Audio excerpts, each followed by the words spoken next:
In a world where the marks think they know better than the wrestlers and the bookers, the Fantasy Booking Institute exists to pretty much do exactly that.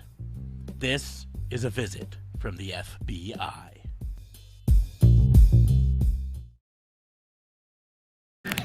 This is Dan the Dad, and you should listen to Raw and Order or you're grounded. Guess what? We're back. Welcome to another episode of the Fantasy Booking Institute, your weekly-ish source of pro wrestling fantasy booking. I am your host, Detective Mark Sparks, and I am joined, as always, by my partners in crime fighting. Starting off with District Attorney Vince Kayfabe. What's going on, man? How are you? What's up? What's up? 2 fingers. Finger guns. Bang, bang. I mean, I'm a changed man because I got out of prison, and I did hard time. Did hard time the whole week and a half you were in prison. I First don't time I've see ever your been- I don't see your face tap. Teardrop. Your little teardrop. Yet. It's the first time I've ever been entertained by that person ever in the Yeah. industry. I was just like, that's It's fucking kind of funny. hilarious. But also joining us from up north, RCMP JLB. What's going on, man? Happy 2023, everybody. What is going on? Yeah, I who do the fuck also, says that late at night when I'm already in bed, bud. bro, I'm just saying, I wake wasn't- your I ass wasn't, I'm up. just fucking with you. You better not have I'm been. just I know a few people who were in bed, actually, and I'm like, you woke me up. I'm like, bro, I'm sorry. Wake the fuck up. It's 2023. Wish everyone 2023, then get the fuck to bed. Do you work tomorrow? No. Get up, get out. Happy 2023. Go back to bed. But it's fine. I digress. I also do not have a teardrop on my face because I, unlike Fabe over here, have This not week done you hard spent time. A week in jail. Hard time. Hard A week in time. jail. Hard time. Hard Ugh. time. And he only technically for his grandma. he only spent a slapping his day though. girlfriend. No, he only spent a day. Wasn't he released like the day after or something? Yeah, it was, I don't know. It was Christmas, and then it was Christmas that supposedly happened, and then the promo ran on SmackDown. Yeah, So it would have been But- 4 days, but yeah, it was yeah. he did hard time, ladies and gentlemen.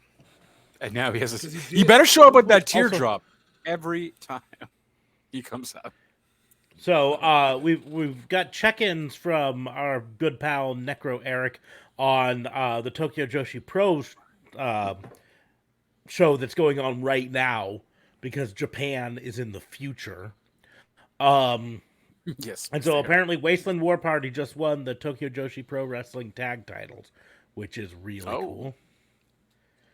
And then Cybot Noob says, why do you look like you just woke up from a dumpster, JLB? Maybe Because it he was the did just dumpster wake in up back from of a your dumpster. house. It's pretty trashy over there. You and Oscar But- Grouch. Also, we have to give a Oh. shout out because this person actually paid for a shout out. So, Yep, straight up.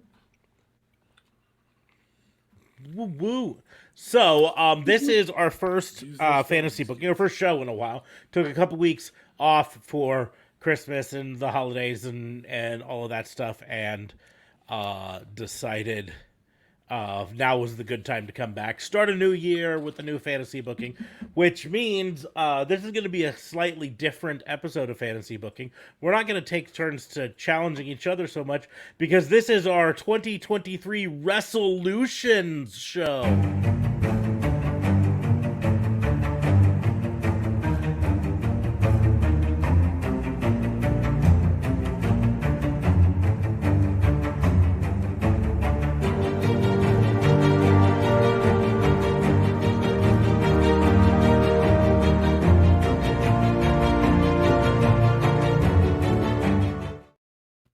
Yeah! I was not way too expecting long. that. That was was way way too too long. fucking long. But That I was loved it. I hilarious. loved it, but I was just I like, loved it. I was like, what the fuck is going on? oh my god, it's like a Family Guy joke. It's just To me, it got Titties funnier the longer go. it went. Yeah, for sure. But so what we're going to do on this is it's not going to be so much challenging each other to book fantasy like we normally do. It's really just going to be more of an open kind of free-flowing discussion about what do we want to see in the world of professional wrestling in 2023. And we can go wild and crazy like I would love to see a crossover show between AEW and WWE. That's not going to happen, but we can go cross. But more we can say what like in terms of AEW, what are the things that I would like to see? What are the things you would like to see in AEW? What are the things you would like to see WWE do differently or do new? What are the things you'd like to see from New Japan if you know if it's going to try to break into this market a little bit more? Uh, you know, what's the resolutions for this year?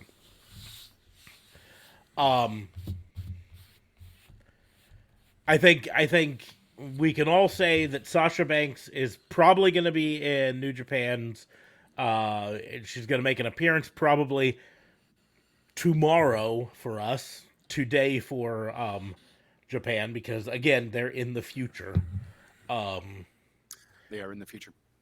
and so Sasha Banks or what was her Monet Mercedes Monet Vernado. Banks? Mercedes Vernado is her real name, but she trademarked Monet Talks. yeah Monet No, Banks. wasn't it Monet Talks or Monet Banks? Yeah. Yeah, He trademarked a few little things, so I think we'll see what happens. And I imagine it's going to be during Kairi Zane's match that she is going to come out. She'll since they probably obviously come have a out match. during or after that match to challenge. Reports have it that Naomi is also Trinity Fatu is also in Japan. So whether As she well as shows Bayley. up, and Bailey is there probably exclusively for emotional support, you know, moral support, Right. Because she's really good friends with both. I was Sasha and Naomi. astonished with that promo that Becky cut last night. I was astonished that she didn't just straight out name drop. You were second fiddle to Sasha. Mm-hmm. Like mind blown that I mean, because they've been going with the name dropping, but Yeah, I think that it's come to now. I think WWE was hopeful that they could work something out with yeah, I think that's done. Sasha up until now, and now they're like, okay, it's definitely done. So now we don't talk about her anymore. It's where she doesn't want to travel.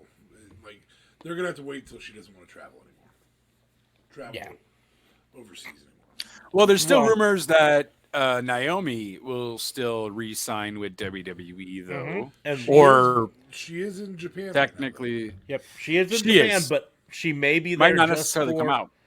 Yeah. moral support. You know, there's no reports That's of her having signed as far as anything. If Sasha shows up at Wrestle Kingdom, which I expect her to, do we think that also means she shows up at AEW next week? you're Next talking week about is for the the Jan mystery 11th. tag partner. Right. I I still don't think think so. she's the likely candidate for it. You think Sasha's the candidate Yes. for the mystery tag? I like I said before, I think if it was someone that they already had on the roster or at least had access to before then, they would have announced it to try to hype the thing up because they're Well, they they're are trying going to drop sell some it. hints tomorrow night, so They'll probably we'll drop see. some hints tomorrow night, and we'll find out. But I think the reason that they set it up as a mystery tag partner, where Saraya didn't say who it was yet, was because at the time they couldn't say who it was because she was still because they announced it middle of December. In fact, it was early December. It was literally a month before. They couldn't say her name because she was still in her no compete. And that when that ended January 1st, now they might be able to say it tomorrow. Well, and who and knows? the fact that reports come out that New Japan sounds like it is a per appearance deal does open her up for other organizations. That said, Right. I don't know that she wants to go to AEW, and I'm going to throw a different name out there, and I'm going to say Billy Kay, who's been relatively dormant since Cassie. Mm-hmm.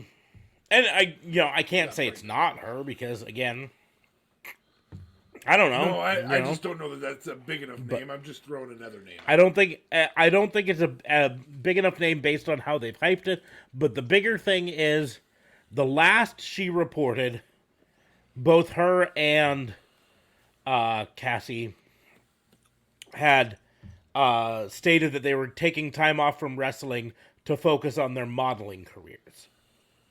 Right. And of course, Cassie ended up getting pregnant and having a baby. I think Sean Spears and her officially had their baby recently.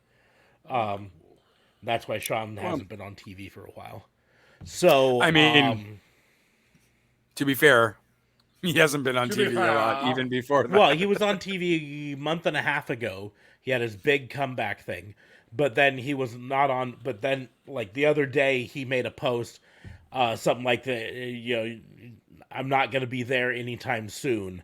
And first people were, oh, that means he's leaving AEW. But then people pointed out, this is what his babies do. And so he's announcing that he's going to take time off to be with his wife and kid for a while. That's what he was really doing. At least that's the speculation. He was being used heavily backstage as a coach, though. So okay, that's fair. Predictions? Sasha, not Sasha? I predict Sasha. JLB? I really don't think Sasha. I don't think it's going to be Sasha. I think Tony Khan just wants you to tune in automatically to think that it's Sasha, even with the name drops he's going to drop on Wednesday. I think there still might be Sasha-esque teases, but which can relate to a bunch of other people. So I do think it might be either someone already signed, like a Paige Van Zandt, or Iconics might make sense as well. One of them, obviously, Billy Kay. Is it Billy Kay? No, the other one. Who's the one that's not Billy Kay? Billy Kay. Or I don't know. I don't think it's Sasha though. She's getting $100K from New Japan. Sure, Tony Khan could spend that, but I don't see Tony Khan unless Tony Khan randomly made some deal with New Japan. Where like, hey guys, I will make that $100K with you half and half, and let's book her again. Where we'll split the cost again, and she can also come to AEW. I just don't see it. Well, he literally sent some of his biggest names too. At 100K, she's going to have limited appearances in New Japan, regardless. I mean, no, it's per appearance either way. Yeah, she's probably a $2 million a year person for New Japan, which is still fucking huge. Yeah, that's a lot. I would also point out though that Tony Khan did send some of his biggest names over to wrestle at that's true. Wrestle Kingdom tomorrow. Kenny Omega, FTR. Which I hope they don't fucking lose their last titles, man. Oh my god. I think it's going to happen, but yeah. Oh, poor FTR. They had a great 2022, but towards the end of 2022, got a future with the AEW championships or the ROH championships. They lost the Ring of Honors, but they'll get them. They'll probably get them back at some point. Here's the deal: everyone keeps saying poor FTR. They held almost every major tag title that they could in 2022, except for the AEW, right? And everyone's like, "Oh, they got shit on by not winning the AEW." Look back over the 2022 AEW title picture and tell me who you would have taken out of the titles. Who you would have not had the titles instead of having FTR. Right? The only option is the Young Bucks. But the Young Bucks only won the titles because Jeff Hardy's incident, right? Right. Matt and Jeff were supposed to win the titles. And then Jeff's drunk driving incident put him on the sideline, and so suddenly they're like, well, crap, let's put it on the Young Bucks when we can. That's the only But is that the way you want FTR to win? No, you want FTR to Right. win.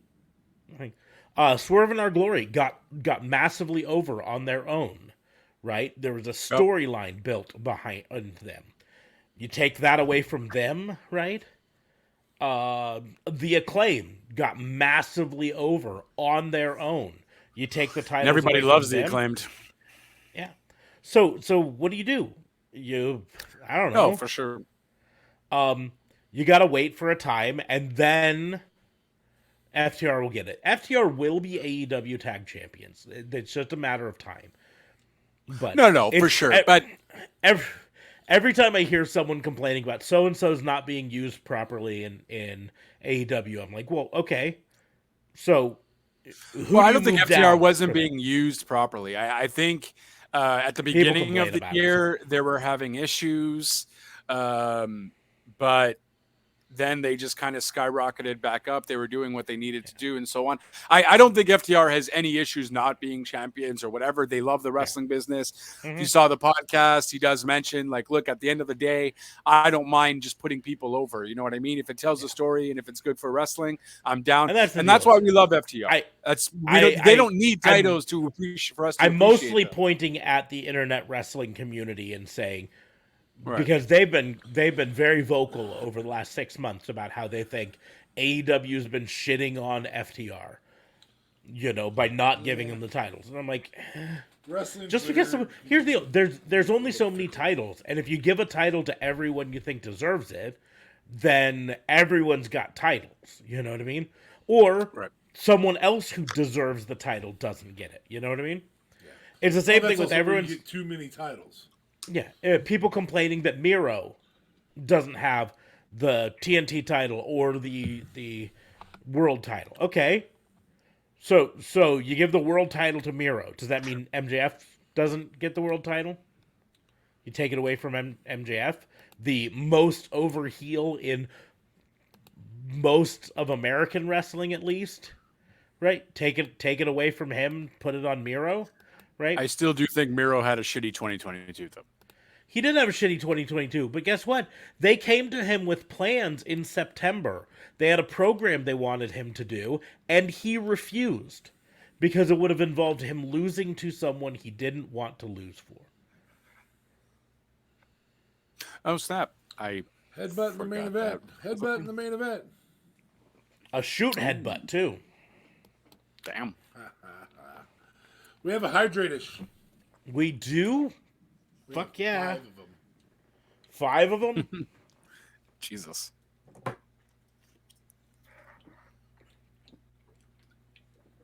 Those became very ish for me. I'm ready. Let's do it. So,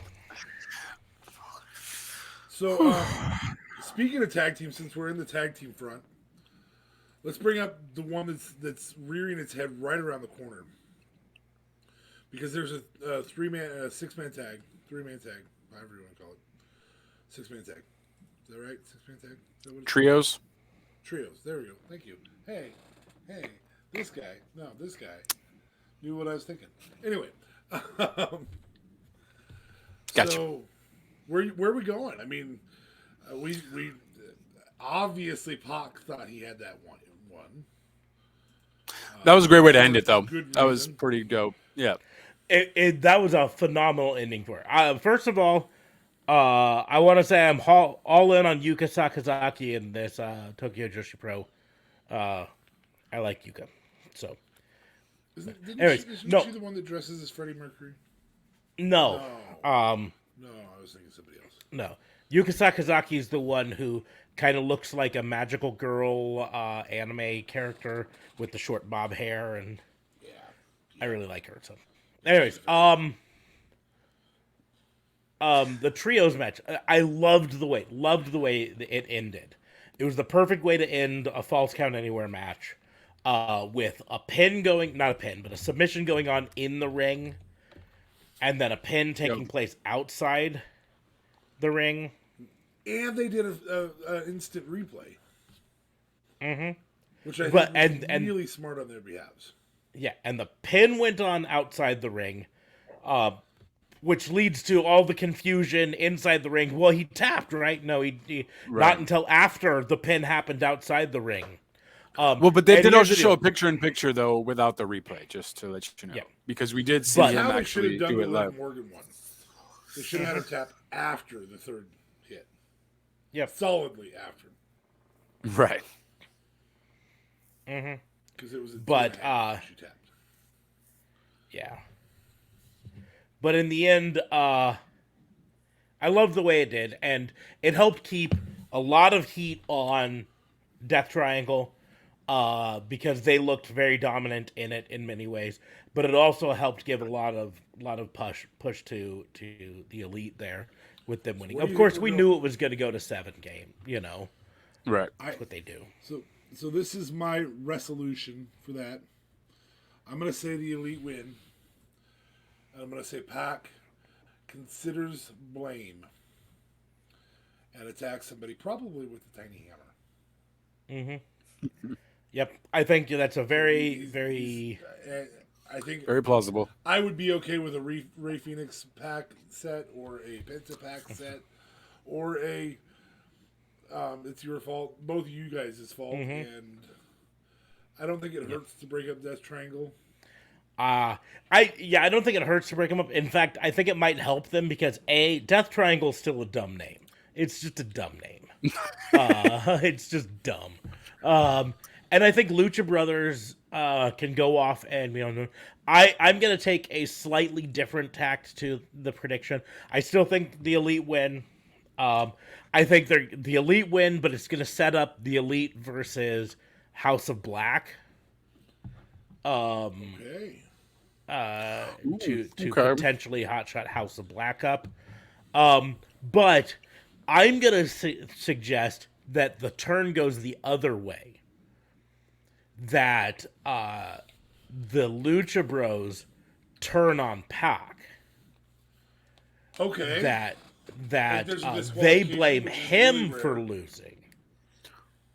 I can And see then we that. Yeah. And then we get full on heel Lucha Bros for a while. Pac can go away and wrestle overseas, and do his stuff for a bit, and then come back angrier than ever. But that's my thought process. I think either way, that's. I mean, anybody here predicting that Death Triangle wins this?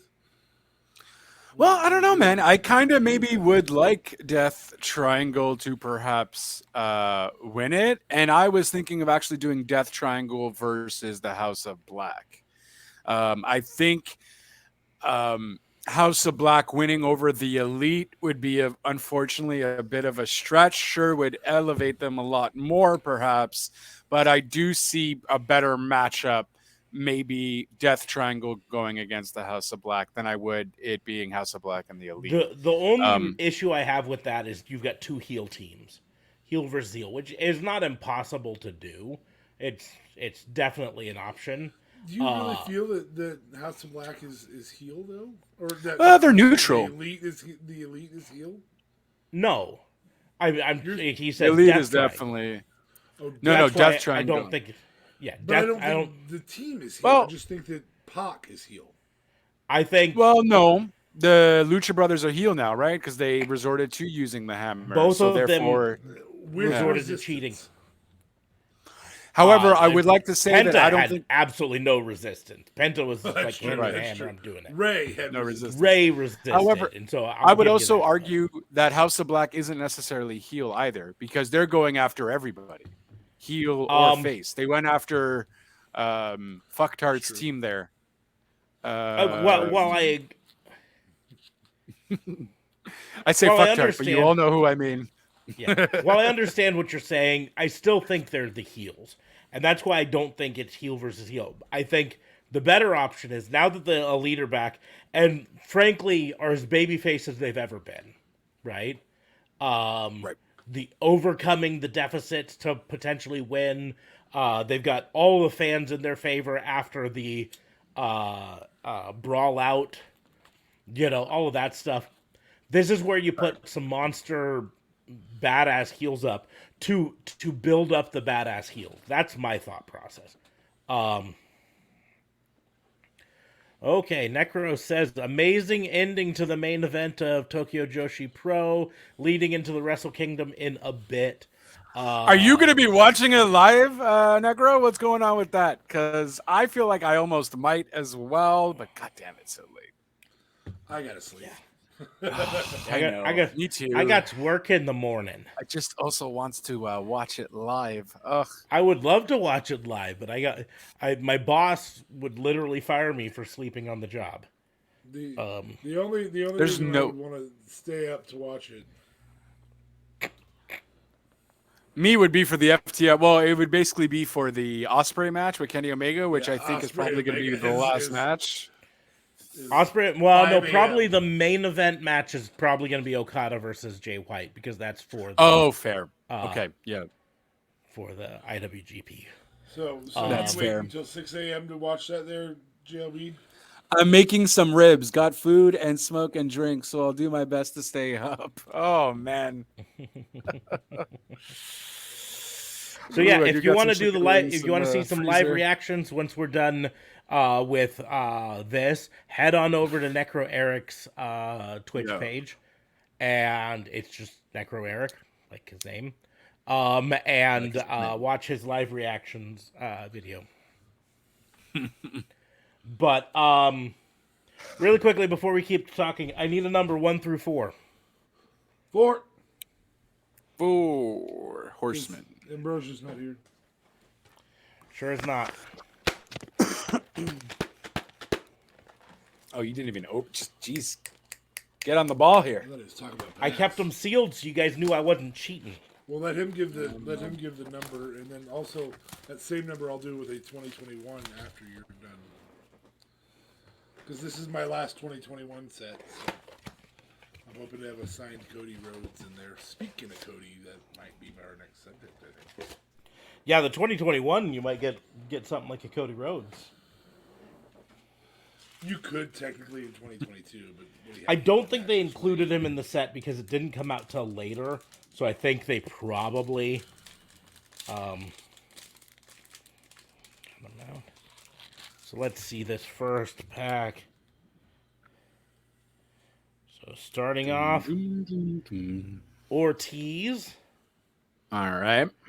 These are some standard cards. The gray ones are standard.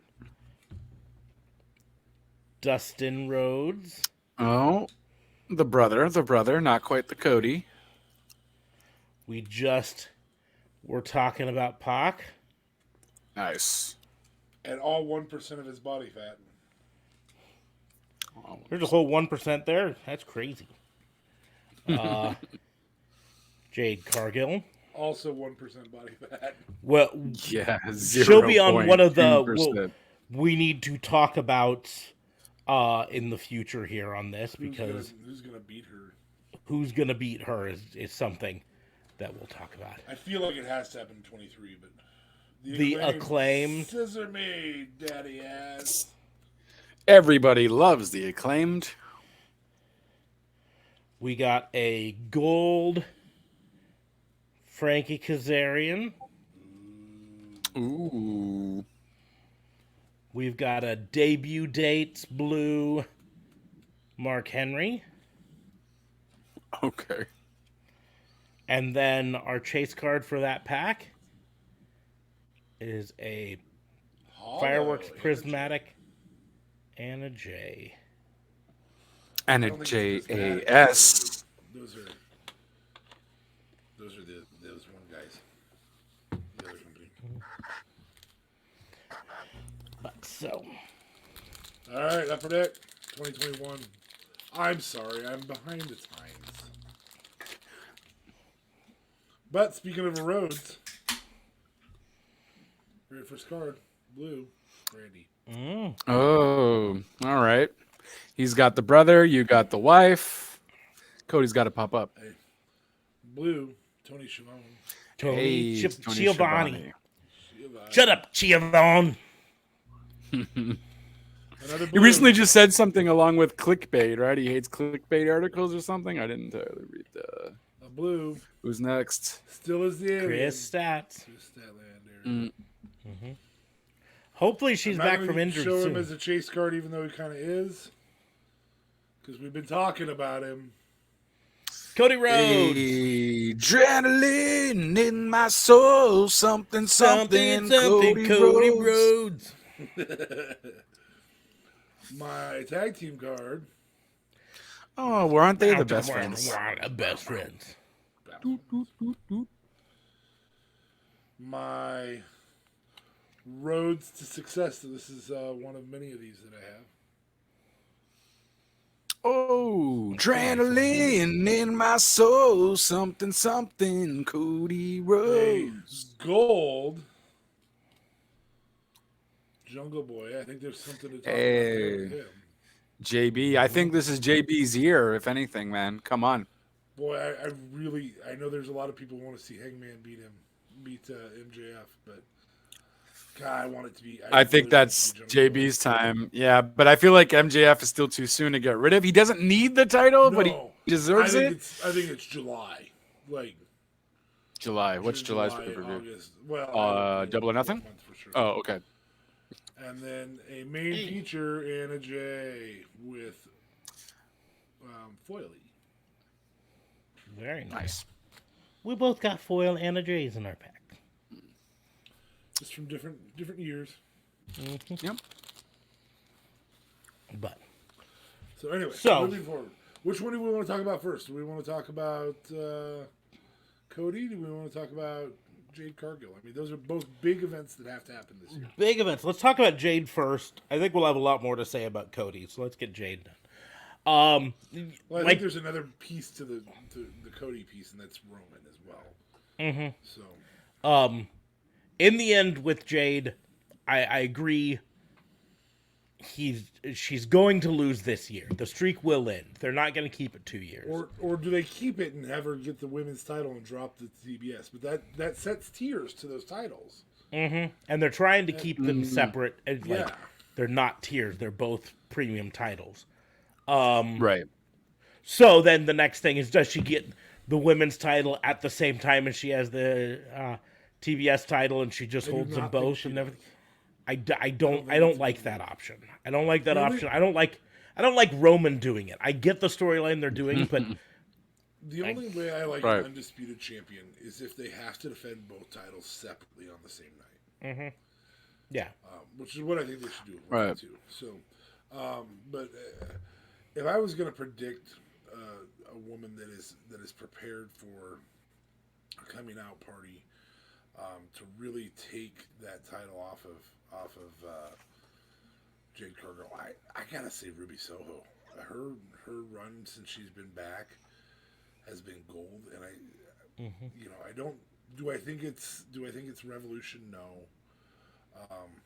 But right after Revolution is what, All In or All Out. Mm-hmm.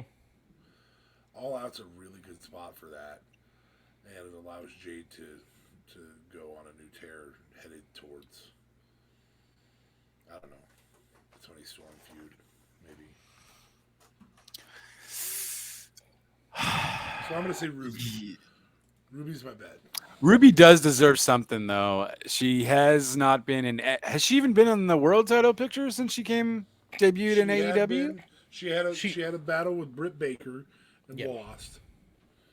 She's Okay. not been in world title directly, also but know- she also did get her nose broken by Ty Conti and had to spend some time recovering. If I was going to give a second person, I think Jamie Hayter's the other person. Because I think having had the women's championship and losing it, obviously, at some point, to put her into that one does say, hey, this is an equal level championship. That would. I do like that idea. Having a former women's champion go after the TBS, it would definitely skyrocket the title a little bit more to show that it's still its own prestigious title. No. I think, if anything, you Thunder Rosa the scenario. That's Thunder Rosa is going to be coming back, I would imagine. I'm thinking, actually, Thunder Rosa is probably going to be Soraya's partner. Now that I kind of think of it. Um, she was face anyways, leaving, right? Technically, so Yeah. um, Yeah, at least on anyways, screen, not at behind least the on scenes. She screen. was. Yeah, fair point. So I don't know how her being Soraya's partner brings her to the TBS championship, but I think that would ultimately um, be great. Again, Thunder Rosa doing it though. I would think she almost needs someone who's an up and coming star who's not quite there yet to beat Jade Cargill. But I'll stick with Thunder Rosa. I think that would I add a think lot of prestige already to the TBS championship I than it think already I has, think I that's guess. where I land on it is that the TBS championship is really designed to help build new stars. Right. Um and that's Jade's the perfect example of it. You know, True. it they gave it to her and then they allowed her to have this long kind of reign with it to build her up as something. And yes, I know, they want them to be seen as equal titles, but in the end, when you lose the TBS title, you're basically going to immediately go into a world title feud. Whenever Jade loses, she's almost immediately going to start going after the world title. Mark my words on that. There's Which never is been why I another think, champion, right? She's been the only um, TBS champion, I believe so, but right? if you Let me follow, check. because yeah, she Yes. won it in She's the only been tournament, the TBS she's been tournament. the only TBS Women's Champion. Yes. Yes, Damn. she beat Okay, Ruby so that's Soho in the interesting. final for. But like you look at the TNT title, they did really well using it to build new stars, right? But we have yet to And have somebody cross over between the two. yeah. And so that's where I don't think it's going to be a Thunder Rosa. I don't think it's going to be Jamie Hayter or by default Britt Baker, right? I think this is where they try to build up a new star. I also don't think it's going to be Hikaru Shida. I'm going to be honest here. These people who have been women world's champion, this is where I don't think it's going to be them. So then I look and I go, in reality, right now, the people that stand out to me the most as potential people to beat are up and comers like Red Velvet or Kira Hogan. Both of them actually have a storyline going in. Hey, Ambrosia. Right. Both of them right now have a storyline going on Yay! Hey. with Jade Cargill, where either one of them could get a victory over Jade Cargill to prove a point. I also think someone like Penelope Ford would be a Yeah. really Not a bad move. great a move for building someone up on it. Um, and then, frankly, this might be the dark horse of them all. But Da Fabe pulled her card not too long ago. I think a returning Chris Statlander from knee injury. They built Chris Statlander up prior to her injuries as being a powerhouse, pound for pound, one of the strongest women on the roster. Well, Blah blah this, that's what blah a lot blah of the that. other wrestling podcasts are calling for is a Chris Statlander for this. And so Chris Statlander coming back and unseating her, and then being able to. That's what I think, but Wow, yeah, she's been off TV for a hot minute, so yeah, it would be really exciting for her to come back, get that momentum, and ultimately beat Jade. That'd be cool. Damn, I don't. I just, yeah, I think that's how you would have to do it, whether a debut or someone really fresh, really new. That because yeah, it almost sounds like it's a title for you to get to raise their popularity. So it's the first time we've seen it. JLB should go to Item Members in March. Yeah, I'm actually planning to, because that's gonna be freaking dope. Because he lives in a metropolitan area that actually gets fucking wrestling. Yep. Fair point. Fair point. Sorry, didn't mean to swear there. No, there was no swearing. I actually had to look because I was watching AW Dark. This is kind of a tangent, but I was watching AW Dark last night, and Hikaru Shida came out for a match, and she had 2 belts on. And I know she doesn't currently hold an AEW belt. I knew she had the Wave Pro Wrestling Wave singles championship, but I couldn't figure out what the second one was, so I had to look it up. And I believe it is the International Ice Ribbon Wrestling International Ribbon Tag Team Championship Oh, okay. That's where. match. I That's believe. Japan. I believe Japan. Okay. It's international. It's everywhere. But it's international. It's the wrestling promotion fair. established by Emi Sakura. Oh, That's okay. who I was thinking of. That's who you were thinking of, yes. Who did the thing? Yeah, Necro. It was really weird. They've had her defend the Pro Wrestling Wave one once, on AEW. So that's why I knew she had that one. But then I saw the second one that she was wearing, and I was like, "What is that belt?" It's a nice looking belt. If it's the one, let me see if I can find a picture of it. No, Or even a photograph. a picture. I do like Necro's hot take on Jade here. He thinks the TBS title is kind of like $1 million championship. They made the title to keep Jade out of the women's title picture. I don't know if that's the case. I think they made the TBS title because they were going to make another title, and they went, "Oh, can't do that yet." Yeah. Yeah, I think They had definitely a should plan. probably make another mid card title or something. They They need have a women's lot tag. of women that they aren't using. They need like a women's tag or a women's IC or women's US or something as well. They need to showcase their women a lot more. Yeah. Well, I think we run into an issue where with only 3 hours of television time, they've they It's hard they though. can't Too much talent. showcase their women as much as they need to, which is why I think, frankly, maybe I will just talk about it now. One of my pro wrestling Resolutions. resolutions, Resolutions. whatever the word is, resolutions is, I think as much fun as a 1 hour rampage is, I think it would behoove them to move to a 2 hour rampage, which would allow them to showcase a few more matches every week without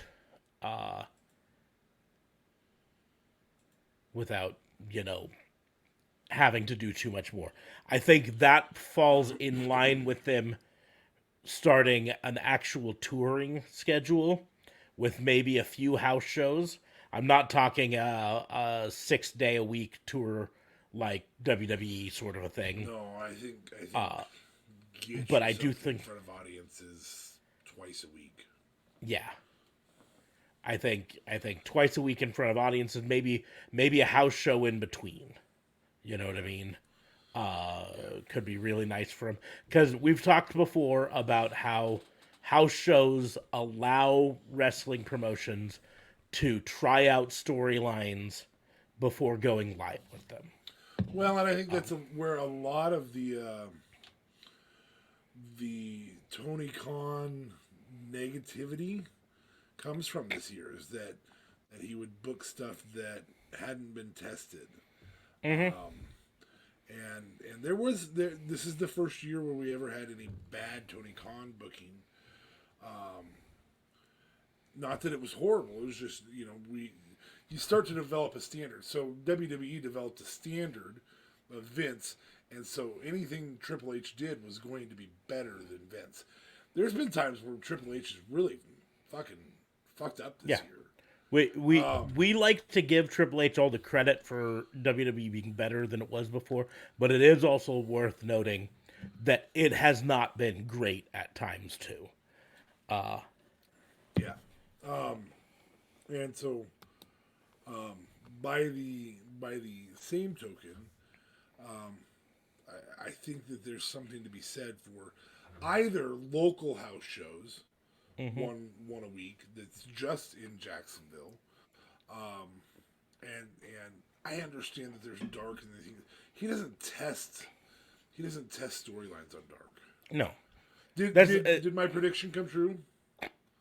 If there was going to be a win, it would be varsity athletes losing last night. They did not lose. They ended up winning. Although Pillars of Destiny did fairly well. They were not dominated. That would have been a chance to do it. This would have been a really good chance to do it because it was in Colorado, in Denver, is where they filmed it, right? And Denver is the hometown of Pillars of Destiny. So and you could have given them a win. With a tag team that is not at the top of the spectrum right now. Mm-hmm. Yeah. They could have given them one. That being said, I understand what they did because they are trying to establish varsity athletes as kind of the... because the way they won was with outsmarting the Pillars of Destiny, which, if you've ever watched the Pillars of Destiny wrestle, they're not smart. They're just brutes who fucking beat. I mean, they're brawn. They're not brains. They're brawn. Yep, they are entirely brawn. And so that's very entertaining brawn. Yeah. Where do you guys know them from? Were they at like Zello Pro or they something? Were at Zello Pro. They were yep. Zello Pro. Oh, okay. Yep. And I mean, they dress like 1600s Viking caveman bullshit. Yeah. Yeah. They speak in monosyllable words like strong. You know. Yeah, I mean. So they're the Underthals. Yeah. Yeah. They're very Tarzan-esque. Mm-hmm. Yeah. Okay. They wear face paint, you know, and I don't know. But the thing is, like Fabe said, it would have been a great time to give an independent wrestling team a win. I understand why they didn't, because they are trying to build varsity athletes up a bit, but I mean, we've talked about that needing to happen at some point on Dark and Dark Elevation, and that I felt when you sent me that match is coming up, I was like, oh wow, that's an opportunity. They finally have an opportunity here to do that. There's also been some women's matches that have been that opportunity, and they haven't done it. So, my thoughts for house show, simply this, right? A 3-day touring schedule on a regular basis. And it would require, this is where Tony Khan would have to get a little bit better about planning, right?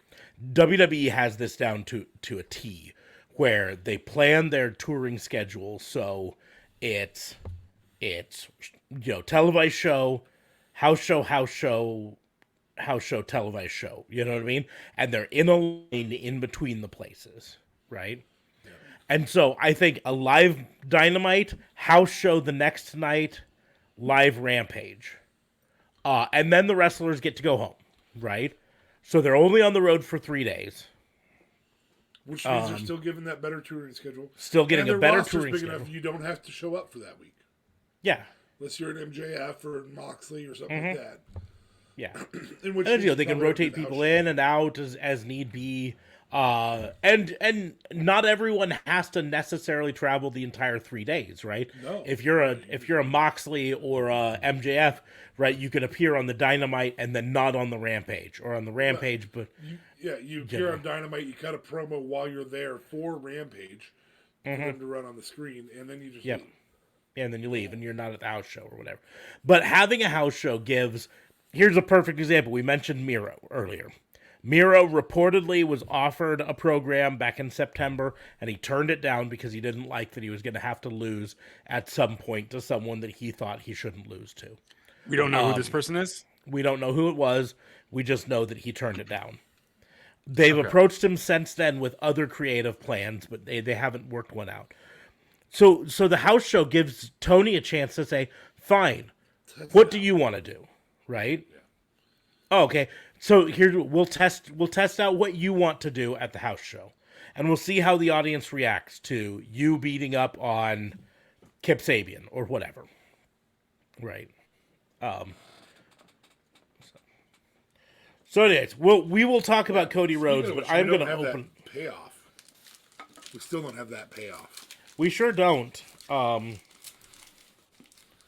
and that kind of ticks me. I mean, now it's far enough gone that it's gone. But... Okay, I'm going to open another pack here. Tag team, Butcher and Blade. They're a tag team that I actually probably wouldn't cry if they got separated and the only reason, like, keep Blade around to keep Allie around, maybe. Right. But they're Dax a pretty Harwood. good tag team. When you They're actually not have bad. them, when you actually have them, like I remember their matches with the Young Bucks, that backstage brawls and so on, or even the matches that they had with the Hardys were, pretty He's freaking 34, awesome. He And looks they're 55. I'm out on Butcher. That's He's kind of my what? thinking. I'm like, nah. He's like 34 and he looks 55. I'm out on Butcher. Yeah. Shoddy Lee Johnson. All the cards can't be winners. Wow. I like Lee Johnson, but he's effectively a jobber. We got Justin Roberts. Talked about Mr. Malachi Black not too long ago.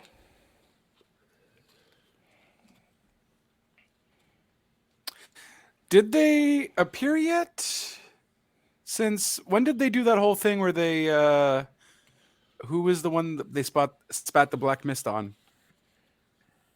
John Silver. Silver.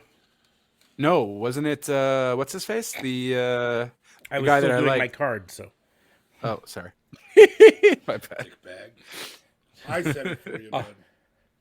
Also, main features Dax Harwood. It's interesting to me how often that's happened in these cards, where you'll get a regular and a chase version of the same wrestler in, and then a The same blue deck. main features pack. Yeah, in the same pack.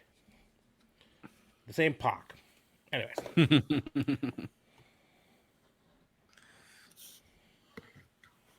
Nice. Still no exclusive item aside from that Nyla one, but hopefully it's coming on the next pack. So I went ahead and sorted my pack because they're never front to back with the chase card. So I have an Ortiz like you had earlier. Woo woo. Oh. And then in the same pack, you ready for this? His no longer tag team partner and no longer friend, Santana. Huh. I also have a world champion as my final blue card. The world champion. Nice. I have Better than all of the other cards, and you know it. Abaddon. Abaddon. Where's she I have been? one that I paid money to get. Now I have the exact card that I paid money to get. Make a magazine cover. Abaddon is out with a broken collarbone. Oh, wow. Okay. I have a Nyla Rose magazine cover. I have a hologram, which normally this would be my chase card because it is a hologram. A hologram Sean Spears foil. I give that card 10. perfect 10. It's in great Perfect shape 10. too. But this card is an 11 on a scale of 1 to 10 because it is a main feature foil, former TNT champion, future AEW champion in our hearts, but unfortunately not in the ring. So Darby. Oh, That's a good one. it's a good one. It's a very good one. Heartbreaker, and I love it, and I probably will never ever sell this, but it's probably the most valuable card so far. It's a very good card. Very good pull. rare. It's going to be interesting to see whether Brody Lee is in the 2022 set. Well, technically, his name is still under contract. Or if they'll even have like a -1 card or something. That is something to definitely. Let's see here. See if there's a checklist online I can check. Anyways, let's talk Cody Rhodes because we brought him up earlier. Yeah, have we done what we want to do in AEW? Oh, Other than I might who's come gonna back to knock off AEW, but MJF. we talked enough about Jade Cargill for now, so let's move on to Cody Rhodes. So, rumor has it right now that they have scrapped the plan with Cody Rhodes. That said, I humbly believe that's a swerve. I think the promo that they played Tells us they did not. tells us they did not. Tells us the plan is still for him to be chasing the title. Winning the title, maybe not, but chasing the title. Well, and when you bring up the title, you have to bring up Roman. When you bring up Roman, you have to bring up JLB. Go ahead and say it.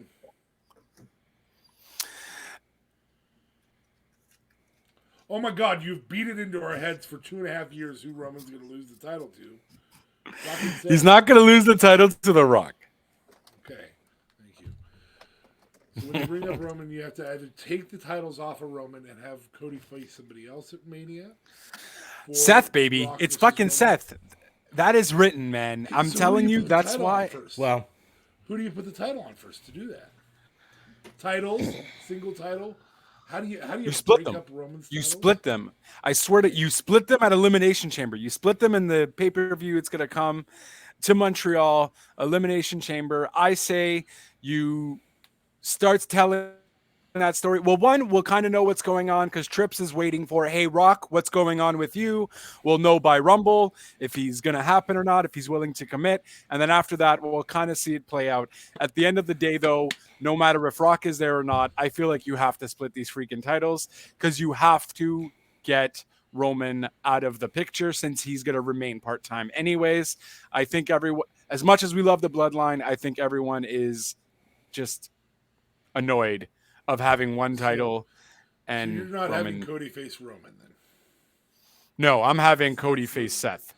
That's the question right now is Cody. Because we can get into Roman, we can get into Rumble, we can get into all that. Right. So is it Rumble? Does he win the Rumble to face Seth?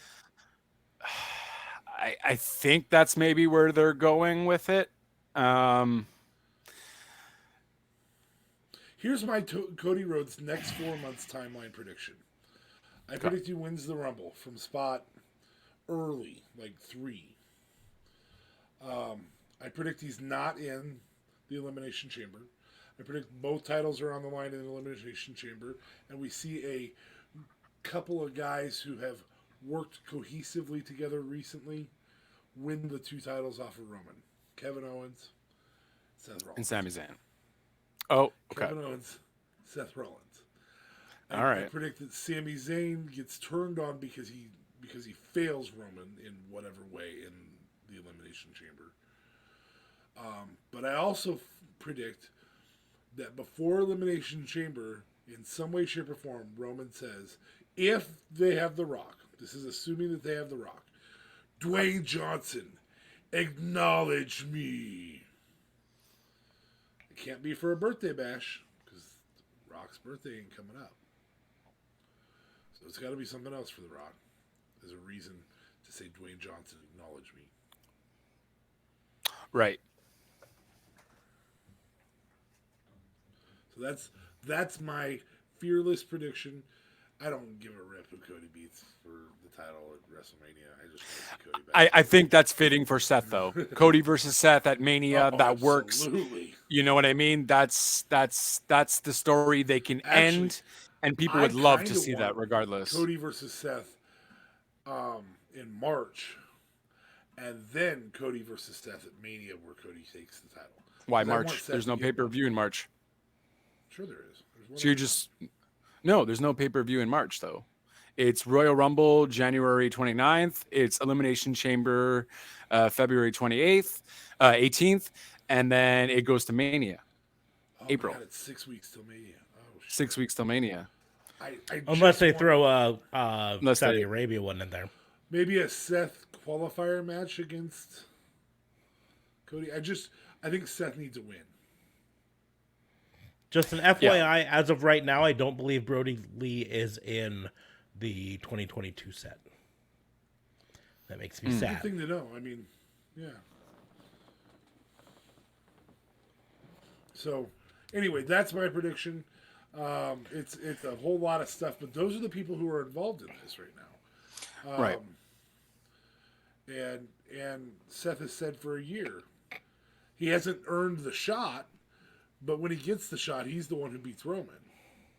Right. So Cody has Seth's number. Seth has Roman's number. We don't know who has Cody's number. Here's the wrench that gets thrown into this whole plan.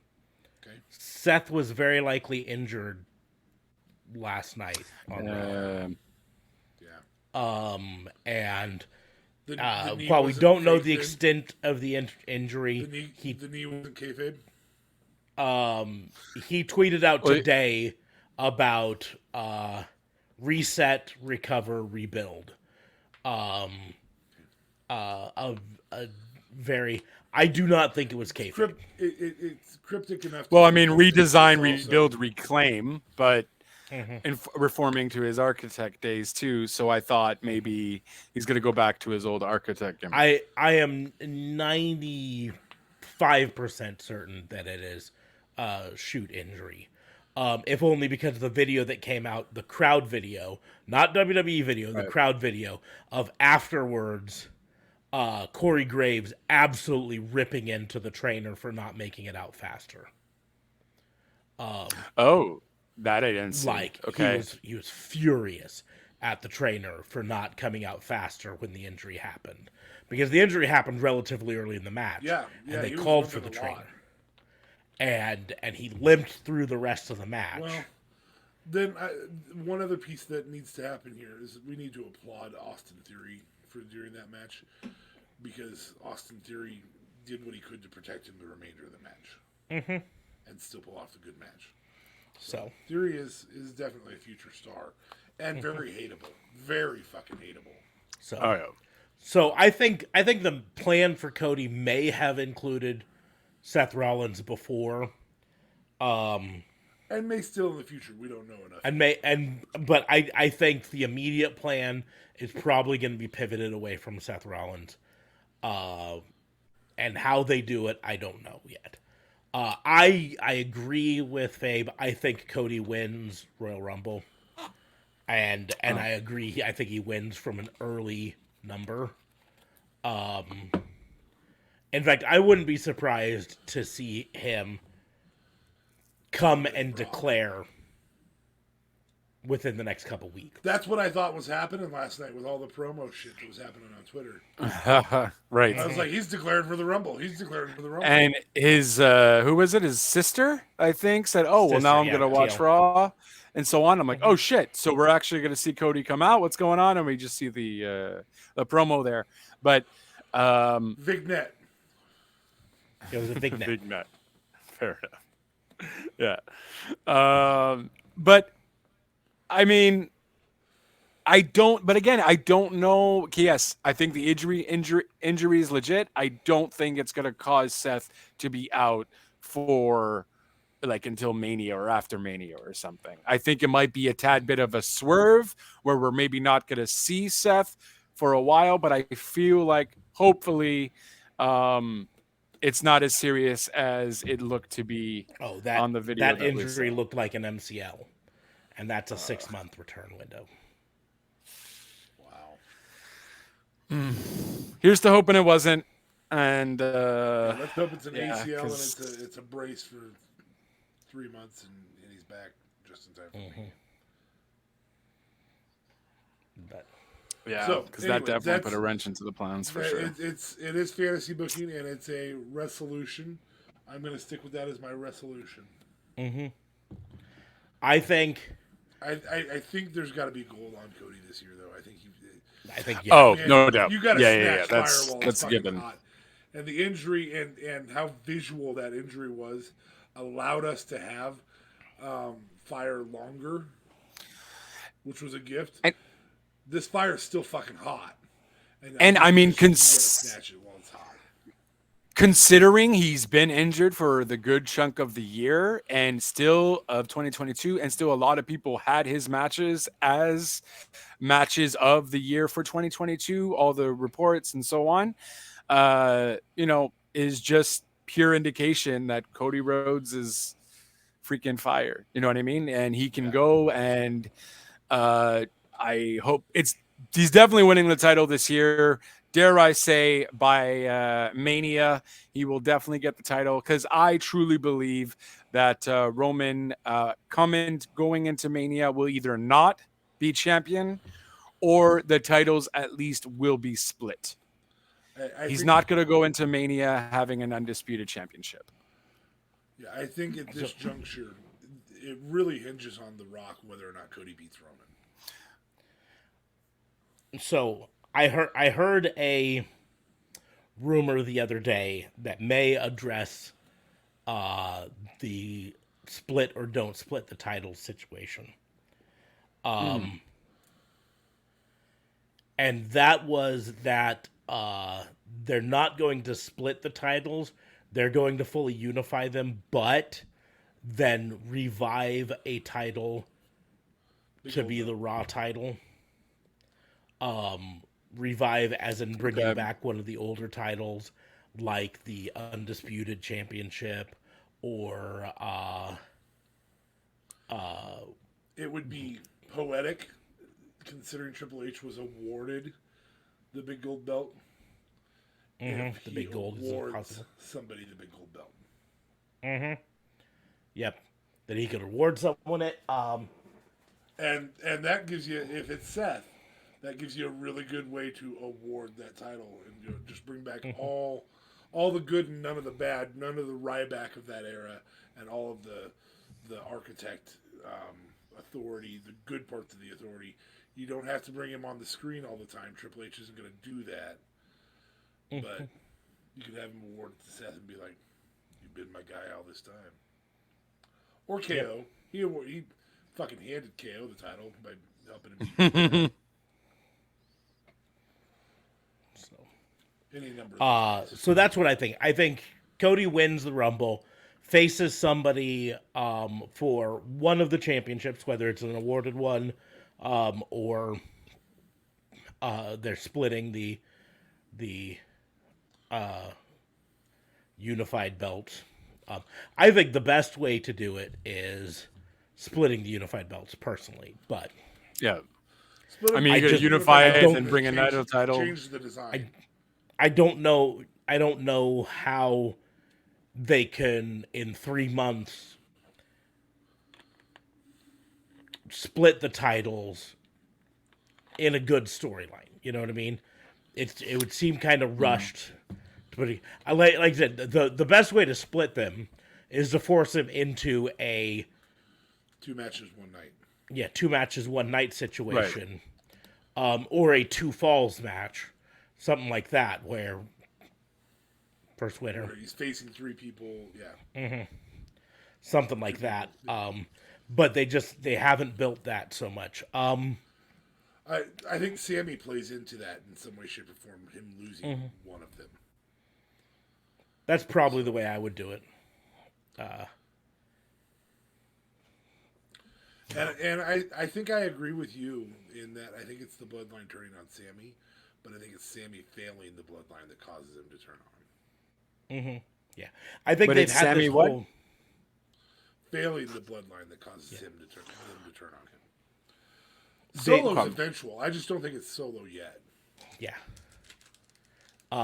I think they've hinted so much at Sammy turning that I think the real thing is for them to turn on Sammy. Yeah. You know.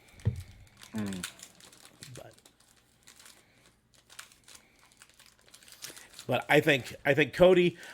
Do I have him win it at WrestleMania? That's where I'm not 100% certain. Like, there's part of me that's like, let I think you Sammy have to. let Cody win the Royal Rumble, but not be able to do it at WrestleMania, but then be able to do it at a later match. I don't know.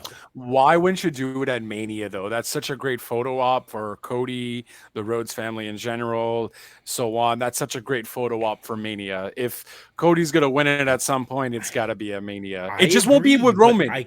It won't be with Roman though. That's what I'm saying. I don't see Cody beating Roman for it. I see it against Seth. don't I know. see it against KO. I don't know. See it against. I think if you really want to establish Cody as the big star, having him be the first person in over 2 years to pin Roman Reigns.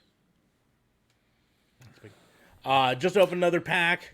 Started off with Penelope Ford, who we just recently talked about. But then I'm actually going to skip to the chase cards here because I think it's funny what happened there. So we got a main features of Miro.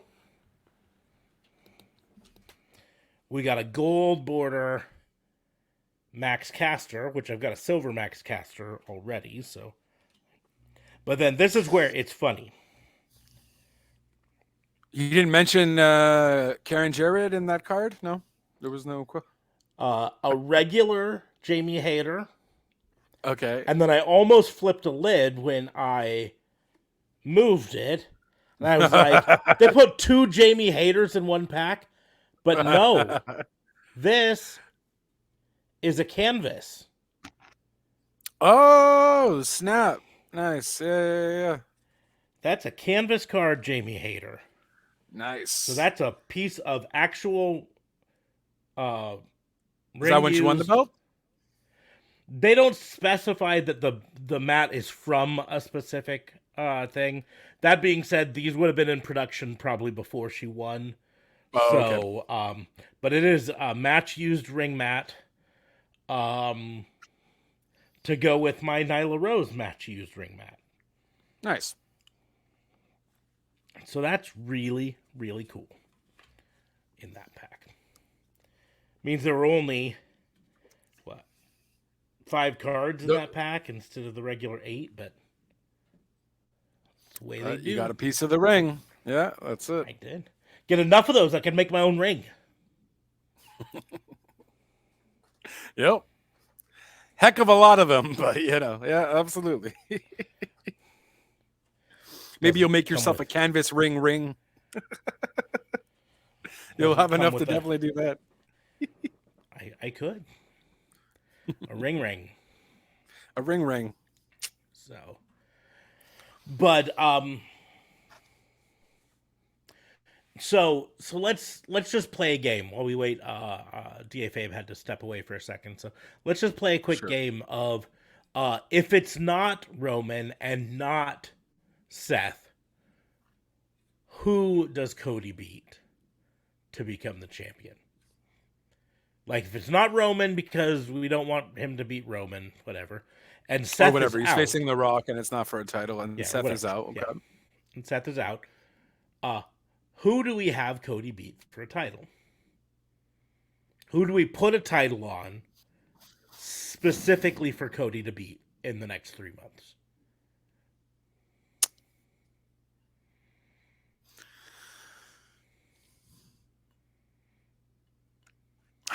Like, I almost feel it's not fair for if I say KO because I feel like KO should have a run with the belt for a bit as well.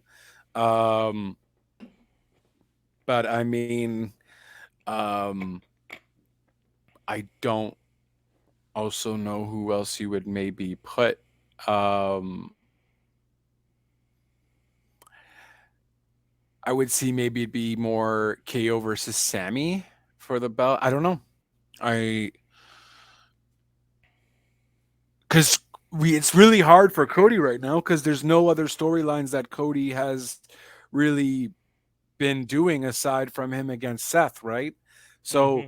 for him to come back now and build a storyline without it being Roman or Seth, Well, I mean, the it's storyline now is just going to be whoever's champion. I came back to become WWE champion, so I'm going after whoever's champion. But that means, like, next Monday, they have to crown a champion so that they can right. have him have it long enough that in 3 months, when Cody has his WrestleMania match for the championship, it doesn't seem like we just gave him the championship yesterday and now he's lost it to Cody. You know what I mean? Because any option is going to feel like a transitional championship. You know, Brock. Brock is a As good much option. as I hate as much as Brock I is a hate Brock, I think Brock it might be still a fire match. Brock is a good option. Also because he brings out the big match feel and the overcomingness for Cody. Right. Cody has to overcome something for Right. it. So that's a good call. That's a good call. Kind of feels like you give it to Kevin Owens. Say they award Kevin Owens the belt on SmackDown or Raw next week, and we know he just is going to have it for 3 months until Cody wins it. You know, Right. that feels like a slight to Kevin Owens. Right. But take Kevin Owens out of that and say Drew McIntyre. Well, that feels like a slight towards Drew McIntyre, you know? Right. Take Sheamus. That feels like a slight towards Sheamus, right? You know? There's only one other name that I think would not feel like a slight towards them, but this name I think would feel like a slight towards Cody. And that's The Miz. Miz is a former champion, recently former champion, who also lost it very quickly. And Right. so it doesn't hurt his character for him to lose it fast. But I Well, have to why is it really a slight quickly to call Cody it though? because Cody beating the Miz at WrestleMania. That's not a Right. WrestleMania moment to It's go not. down in the history books. That's not Or gonna be Lashley. Cody. Lashley wouldn't be a horrible one. I feel like it would Oh, be a little bit of a slight towards Lashley, but I think the better option is Lesnar. But yeah. I do have to point out really quickly on this that I feel like there's probably a better place they could have put the ring mat that you want to feel than right on Ooh, look Jamie at your Hayter's butt. canvas. Mm. I mean, at least with Hey, hater, I nice don't know, canvas. I don't know. The Nyla Rose one is not the best placement either. Gucci, So Gucci, Gucci, goo. Ding dong, hello. maybe maybe there's a different place they could have put it, but I don't know. I so the fact that it was literally back to back Jamie Hayter card, Oh, and pun is then always intended. that cracked me up. DFA must be squeezing out a big one. Oh yeah. He's playing curling there. Harder, harder. um, To the left. and then, well, okay. First of all, the whole elimination chamber thing that you were alluding to as well. There was that rumor that the elimination chamber is actually going to be for the IC championship. One of them, at least, is going to be for the IC title. Or whatever, Gunther's title. Is that the IC? Yes, that's the IC.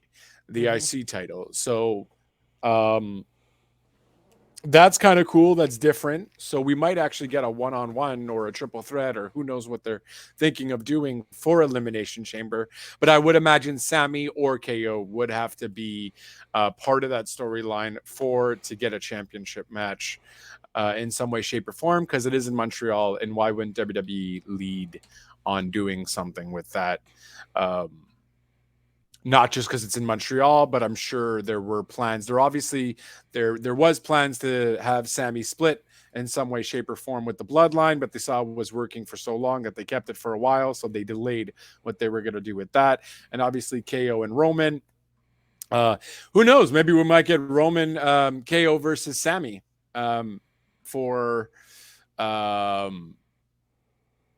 I say, Sammy representing the championship, because Roman then is like, listen, Sammy, I don't know. He gets this confidence in Sammy, and he's like, listen, you're gonna represent me to face the champion, for you to put my title on the line to face your best friend, kind of thing. That would be somewhat crazy, but it's going to be a little hard to tell. But they could kind of do it, although I don't feel Roman trusts Sammy that much to begin with. But that would be kind of cool. And we see KO versus Sammy in Montreal. Selfishly, I would love to see that because I'll be there and it'll be whoop. What was I also going to mention? It was also along the lines of, oh, did you end up watching the Shinsuke Nakamura Great Muta match? I didn't get to watch all of it. I watched a bit of the start. I watched the entrances definitely, and then a bit of the Okay. start and everything. But I just didn't have time. I do know I am aware of the ending to it, where Shinsuke stole Muta's green mist Right. and then misted him for the win. Right. Necro says the match was not great. No, it really wasn't. I mean, Ultimately, New Japan isn't really my thing, or Noah, whatever. That type of wrestling really necessarily isn't my thing. But I've seen Great Muta wrestle before, and I've also seen obviously Shinsuke wrestle before, and I thought it was halfway decent. I just feel like Muta wasn't really into it. yeah, I know he's I old as think balls too, there, but you know, I think that's what we're really hitting. There's a reason that Muta's doing his farewell tour. And that is that right, he knows that his body can't go at the level that he wants it to go anymore. right, And so do a couple big farewell matches, get the bucket lists out, um, and then go from there.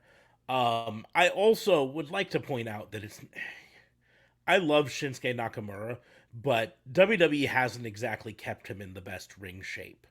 You know what I mean? right, Because they just don't use him enough. And so he just like he surfs and he hangs out in America and then occasionally wrestles a big match. You know what I mean? And right. if he was used more often and more consistently, I feel like he'd probably have put on a better, what's the word I'm looking for? A better match all in all. But I don't know if I went into that expecting Like a 5-star match, anyways. Yeah. a 5-star match. Yep. I mean, maybe if Muto was in his prime and Shinsuke was in his prime, sure, but then that would have never have existed.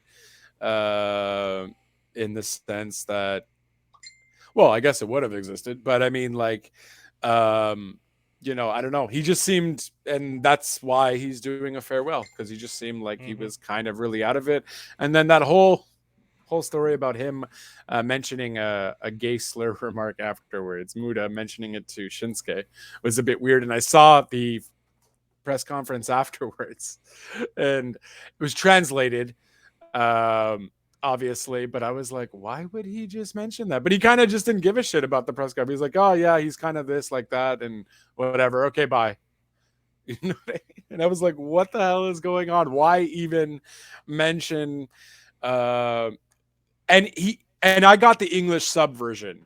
So that's how they also translated it too. So I was like, okay, so either this translation's completely messed up, but everyone was reporting that he had called Shinsuke a few homophobic slurs. And it was just really weird because there's no continuing this. And it was almost like Muda didn't even want to do the match or didn't care for Shinsuke to begin with, or having a match with him. So money grab, maybe, sure, okay, fine, like you were mentioning, but like this is also going to resonate on screen that, you know, and it's not just going to end well. So it wasn't really that great of a match, and you know, it is what it is. Wrestle Kingdom will probably be much better, of course. Yeah, well, Because we're going to see everybody in their somewhat prime, so, and that can still go. I think pretty much this is not a slight against Pro Wrestling Noah in any way, shape, or form, but Wrestle Kingdom was always going to be the better. No, for sure. Of the shows. That's just the way it was going to be. I mean, Wrestle Kingdom is effectively the WrestleMania of New Japan. Right. So, but, well, while waiting for... apologies, gentlemen. There, he's back. Hey. Did you get a chance to see what my my final cards were in that No, pack? I saw Miro and one right after Miro. Max Caster? Oh, yes. I will reveal to you the same way I revealed to them.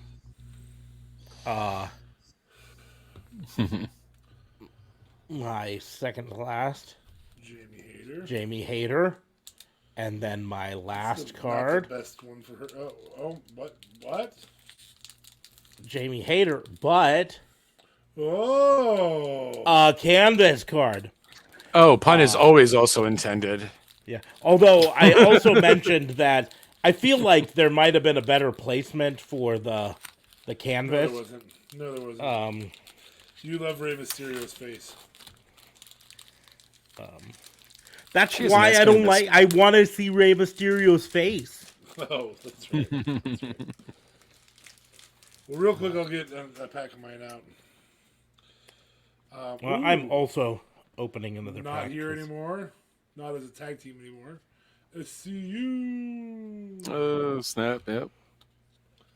Nyla Rose blue card. Oh, okay. A Matt Jackson blue card. Nice. A Justin Roberts blue card. Nice. Justin Roberts blue card. Yep. And Anna Jay blue card. Oh, you froze. Well, Put that one back on. Put the Anna Jay back up so we can see. Anna Jay back up. There, okay. There we go. Sweet.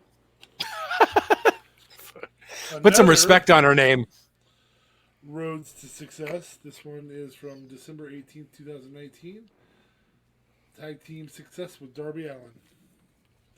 And Nice. Upper Deck Canvas for the Lucha Bros. Oh. Sorry. Yep, thanks. Nice. And a Darby magazine cover on gold. That's all I had. Sorry. Nice. So, Necro says that the WrestleVol and GCW shows over the weekend were great stuff. So, if you have a chance to check those out, he highly recommends those. So we've talked Cody Rhodes. I posited to JLB while you were gone. If Seth Rollins isn't an option, if the injury is legit and he's not an option, right? And if we're taking Roman off the table because he's either going to be wrestling The Rock, or he's going to be wrestling someone else, or he's not going to be champion, or whatever, right? So, Cody can't beat The Rock for the championship. Who do you have Cody beat for the championship? Sammy. So you give Sammy the championship. No, never mind. Sammy's going to be Just- facing KO. It'll be Sammy and KO. So, Because remember, you'd have to give him the championship knowing that they're going to lose it in 3 months, and, you know, how do you not hurt someone with it? Now, JLB came up with a really good option. I just wanted to see if you got to it. Because it's probably the best option. well, so there's several ones that pop up. There's, of course, the idea that Drew gets his title shot and wins, and he's had it before. Bobby Lashley. I think Bobby Lashley and Brock Lesnar for the title. Brock's the one I was hoping you'd get to. And then Brock could be the one I'd have him beat, or the winner of that. I think either's okay. Yeah. I just think there's more I think to be said for Brock. Brock coming out. I think you can pivot That's because really you've a got match Elimination in the Chamber in between. You could have the title up for grabs at Elimination Chamber. You could have Brock be the final entrant in Elimination Chamber. Oh, fuck my life. And he fucking Roman's destroys exhausted. because that's what Brock does. And then he's the champion for a month and a half, and then loses it to Cody Rhodes. Yeah. I think that's the only one that really sets up both, because Brock losing to Cody Rhodes doesn't hurt Cody Rhodes. It Brock's helps. not a bad move. It's not Brock level though. No, but Brock losing to Cody Rhodes doesn't hurt Brock in any way, shape, or form, and it helps establish Cody as a beast again. Because all of the stuff that happened back in last year, right, is not fresh in our minds for us to remember how great Cody is. We have to have something to make him. So, but yeah, that's really, what it comes down to. I think, I hope I'm wrong with saying MCL with Seth, but that's just what it kind of looked like to me. But I hope I'm wrong and that he comes back It'd be and nice to see Cody face some other people. I mean, it would be. Let's be honest. Whether we put the title on him or not, he's got to face other than he won't have 5-star matches every single match, though he has thus far in WWE. Right. A lot of that comes from, Cody can easily carry a 4-star match by himself, and Seth can easily carry a 4-star match by himself. So then suddenly you have these two together, and you're like, well, there's 5 stars. What I would like is for them to do a New Japan style. You have to defend your Royal Rumble win, sort of a concept where he wins, and then the next week someone challenges him and says, "Listen, you've been out for a year, and you think you can just come back in and have a shot? I want a one-on-one match with you, and I want you to put your Royal Rumble victory, your WrestleMania spot on the line." And so then he can wrestle against that person. And let's say it's Finn Balor, because he's a heel right now, and so for him to come out and talk smack and all that stuff, Cody can put on a 5-star match with Finn Balor. More specifically, for sure. Finn Balor can put on a 5-star match with Cody. And then you could have a couple dozen guys who can put on a 4-star match by themselves. Yeah. So And you could have like AJ Styles challenge.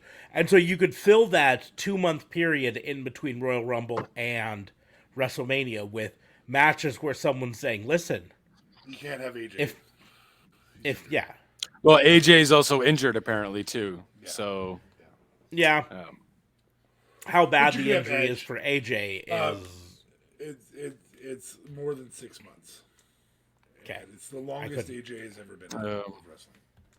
I couldn't remember what it was. So But you can have Edge. You can have prior contenders. You can have Ooh, Edge versus Cody KO. might be pretty dope. KO. You can have. If Orton you can- does ever get cleared, we want the Orton versus Cody match. I don't know if it's ever going to happen, and I'm positive it doesn't happen this year. Right. Or the next 4 months. But Riddle back from rehab. Rehab. God, did I just ask for a Riddle match? You sure did. You sure did, bro. It's almost as if you'd asked for a Jake Hager match. In his MMA gear, Bellator gear. Well, that was during the MMA cage fight where he went against Wardlow in a cage as an MMA fighter. Oh, snap. Totally forgot about that match. Another Nyla Rose. This one does not have canvas embedded. Nope. I have an MJF. I have a Ty Conti. Sammy, you son of a bitch. Kyle O'Reilly. O'Reilly. Hey, I have an NXT card with him on it. A gold Tony Schiavone. Nice. A blue main features Britt Baker DMD with her wearing the women's championship. Nice. And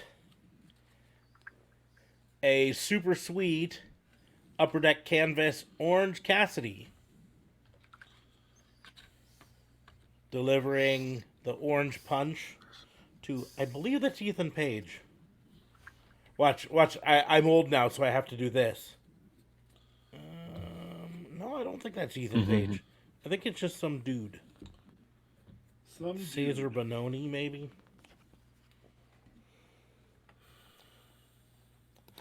On the back, height, he doesn't know. Weight, whatever. Born, question mark, wherever. Feels nice.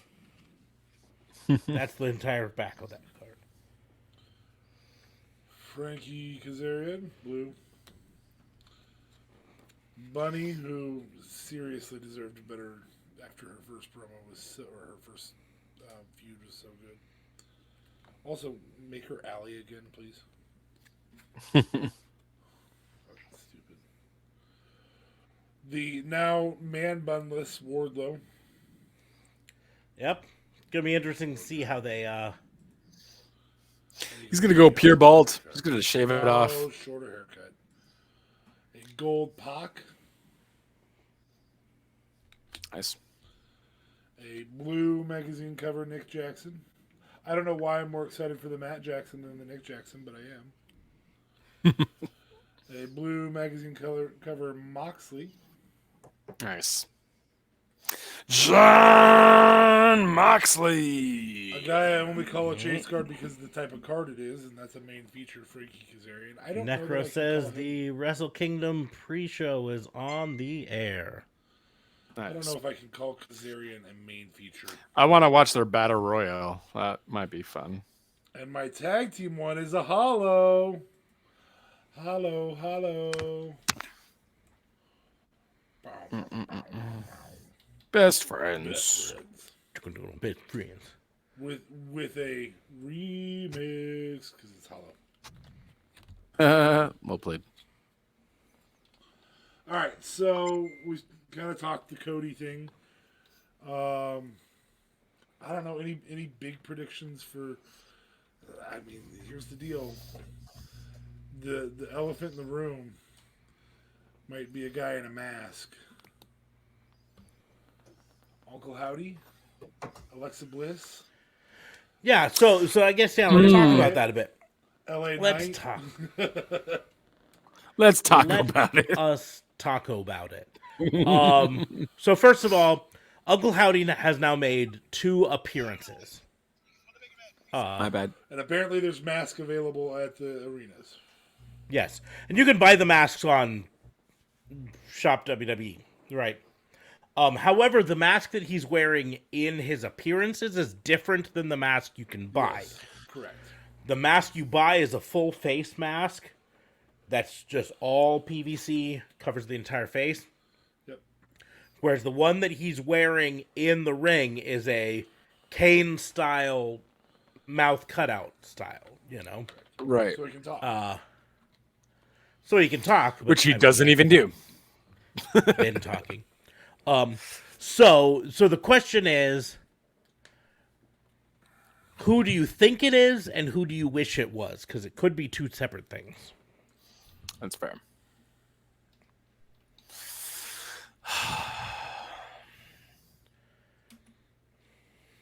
I mean, it's unfortunate because the only name that keeps popping in my head is his brother, Bo Dallas.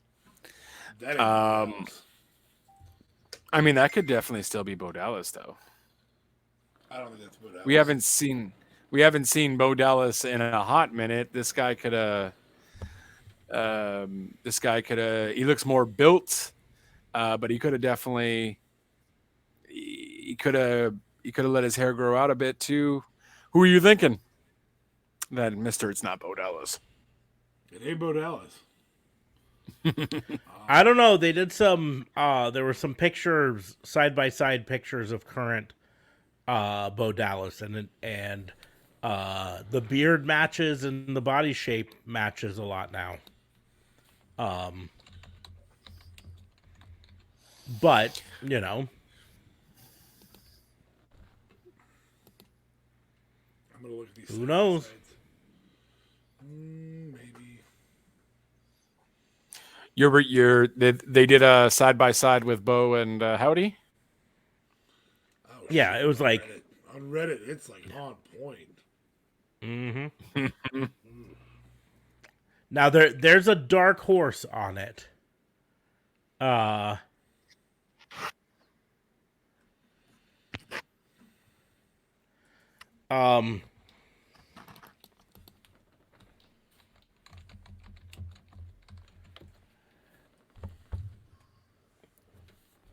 Are you familiar with the wrestler Vincent? You That mean- name you sounds mean- familiar. you mean Not the guy that- not the Vincent Virgil Vincent.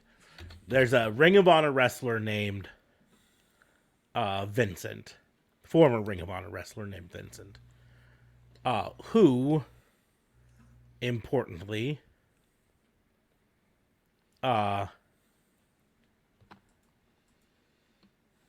was recently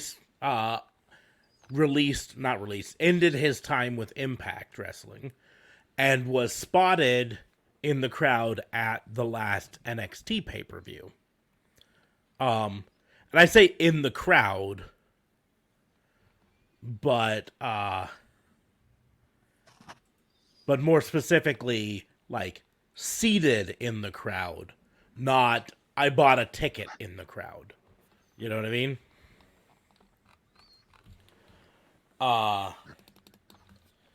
And if you look up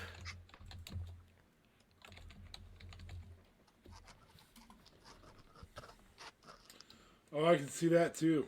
Yeah, looking at the picture.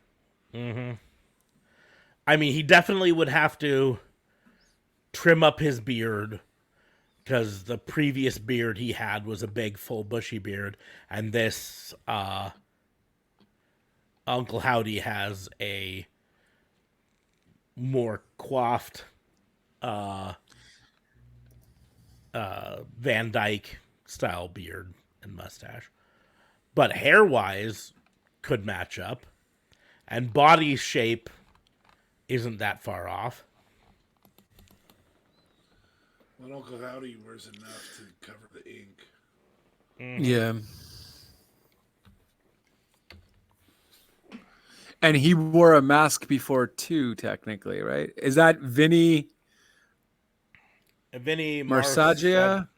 Marsaglia, yeah. That's Okay. his real name. He just wrestles under the name Vincent.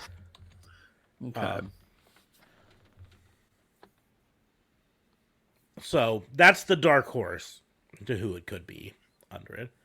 I think I'm of the mindset that it's Bray, that it's Bo under it. All right, so here's my hot take. I'm going to say Zeb Coulter. That is a very hot take.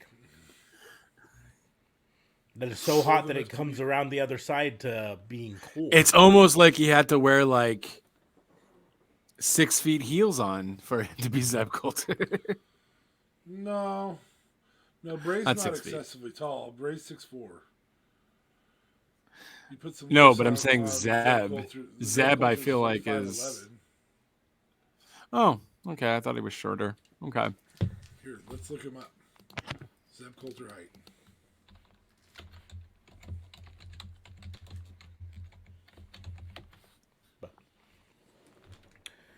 But now, while we're looking up that and talking Zeb about Coulter's the 6 foot tall.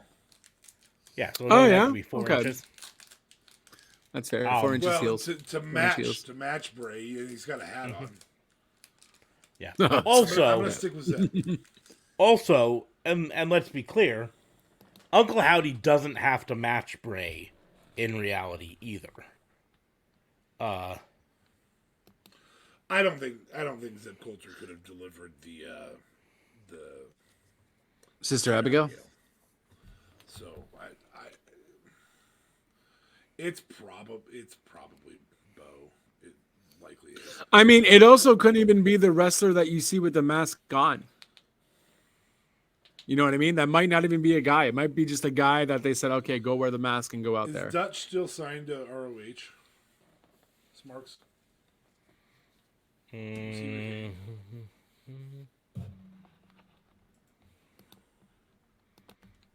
I'm not sure. Give me a second. Not Dutchman. I think he's not, because he was tag team partners with Vincent. So Dutch.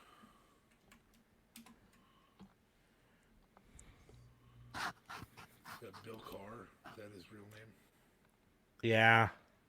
I don't know. Looking at Dutch, I don't know Right height, if right build. I don't know if like facially he looks quite right. No, he'd be a great reincarnation of Big Boss Man.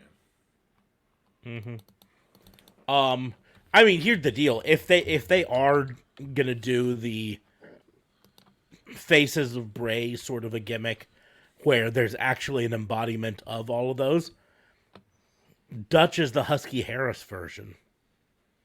Wouldn't be horrible. No, but they keep referring to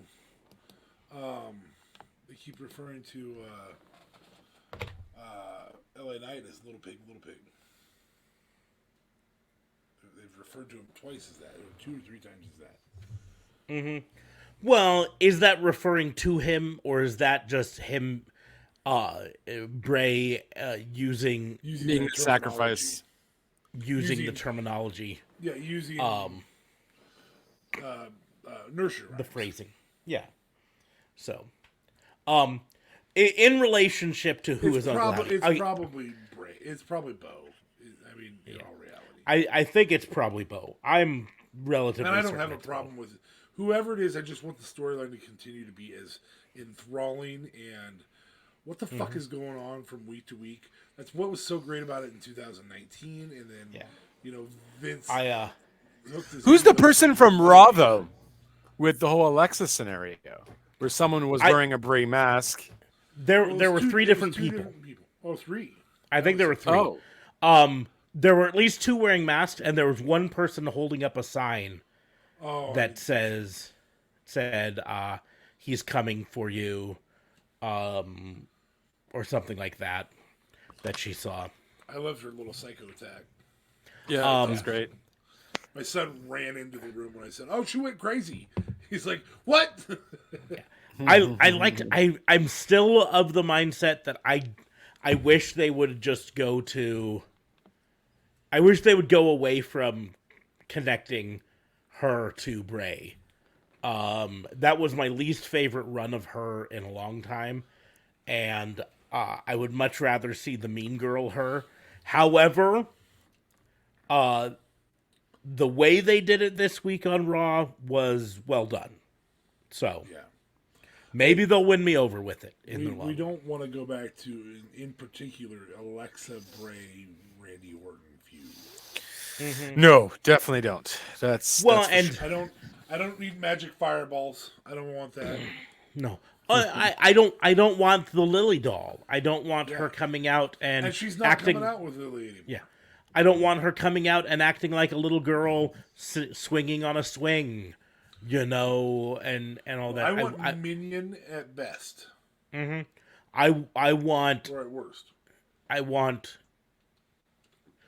what they did Monday. I want the light switch where she's fine, and then a switch happens and then she's brutal. And that's what they did Monday, and so maybe they'll win me over with it in the long run. I don't know. Well, I mean, she eventually just has to full-fledged turn. She can't just keep going half psychotic, half normal. Like, Bray's eventually gonna get her and turn her, right? Like, it has to eventually lead to that anyways. She can still go the half psychotic, and then the thing is, as long as she's still a heel when she's not psychotic. I mean, Bray isn't psychotic most of the time, and then he's the Fiend, or then he's Uncle Howdy, or whatever. You know what I mean? And so, if they create the character where most of the time she's just like a heel, and then she snaps and goes past heel to psychotic. You know what I mean? Because she was a heel in that match from the beginning, right? She was a heel. She was doing a little bit of cheating. She was doing a little bit of this and that. But then the thing happened, and then she no longer cared about winning the match. That's the snap. That also, I did think this would happen. We've talked for a long time about how certain characters don't need to be chasing a belt. And this was an example here of, this was not about proving that she should be women's champion. This was about proving that she can destroy Bianca. You know what I mean? And that Bianca better be careful with her. But I did like that. I would much prefer Mean Girl Alexa again, but Yeah, I definitely prefer, but they seem to want to continue that Bray is eventually going to turn her, just like how Bray's eventually just going to turn evil completely again. And I think we'll see him turn completely evil after the LA Knight match. I disagree. I think it's I'm battling my inner demons thing. Well, he's going to eventually break down, though. He's going to eventually give in. No? I think sometimes he'll. or does he eventually win? Does he beat his inner demons? Well, then there goes the Wyatt Six. I say eventually. I'm not saying tomorrow. Those can still be demons for ages. I mean, The storyline can be a year or 2 year long storyline if they do it right. You know? And then he can then effectively have the Wyatt Six, but now be the leader again. No longer be battling his demon. Now he's in control of his demons. Ooh, okay. Anyways, I opened another pack because I've still got like 4 more packs to do. And Because addiction. yeah, because I have addiction. Start off with Speaking of addiction. Anderson. why does Arn fit into addiction? And then No, I was going to go for a smoke. That's all I was referring to. Oh. That you were referencing Arn. I was like, that's Angelico. Now part of the Spanish announce team. Let's say I haven't seen him in a while. They're actually doing a new storyline with him where Spanish announce table, I think is what they call it, the SAT, where they're a faction. It's the people running the Spanish announce table, Angelico. Who else is it? I'm totally blanking on it now.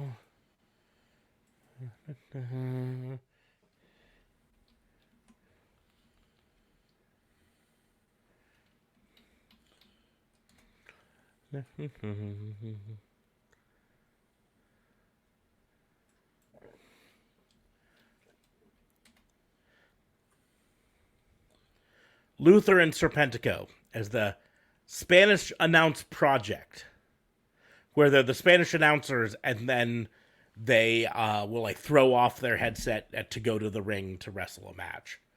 And they're a heel team, by the way. I got Brian Danielson. We mentioned Thunder Rosa earlier. And then my gold card, Matt Seidel. My main feature, Lance Archer. I like those main features, and they're more rare in yours. Yeah.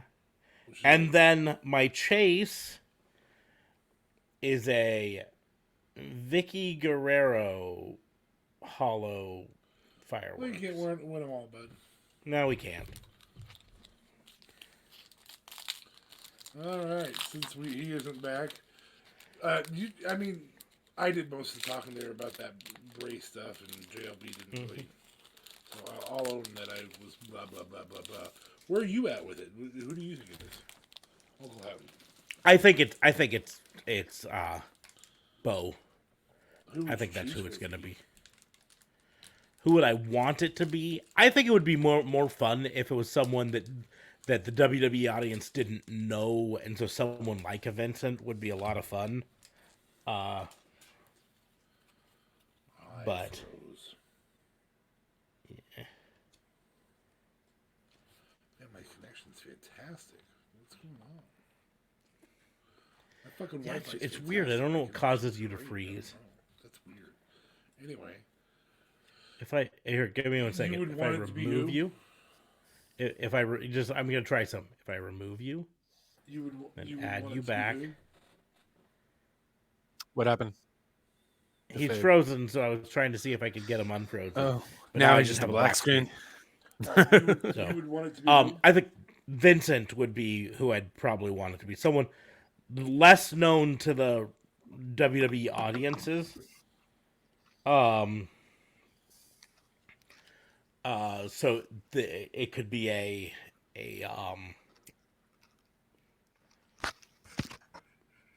like a learning experience watching this person.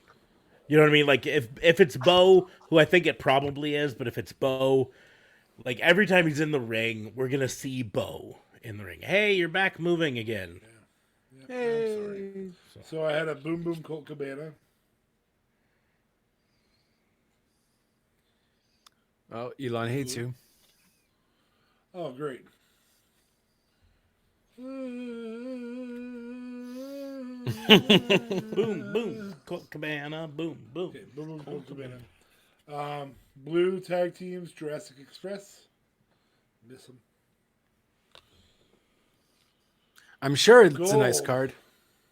Gold tag teams, Santana and Ortiz. Oh, you guys can only hear me? Yes. Yep. I can only hear you. Well, shit. Pictures of Ray Phoenix, in case it pops up. Woo! And I also have a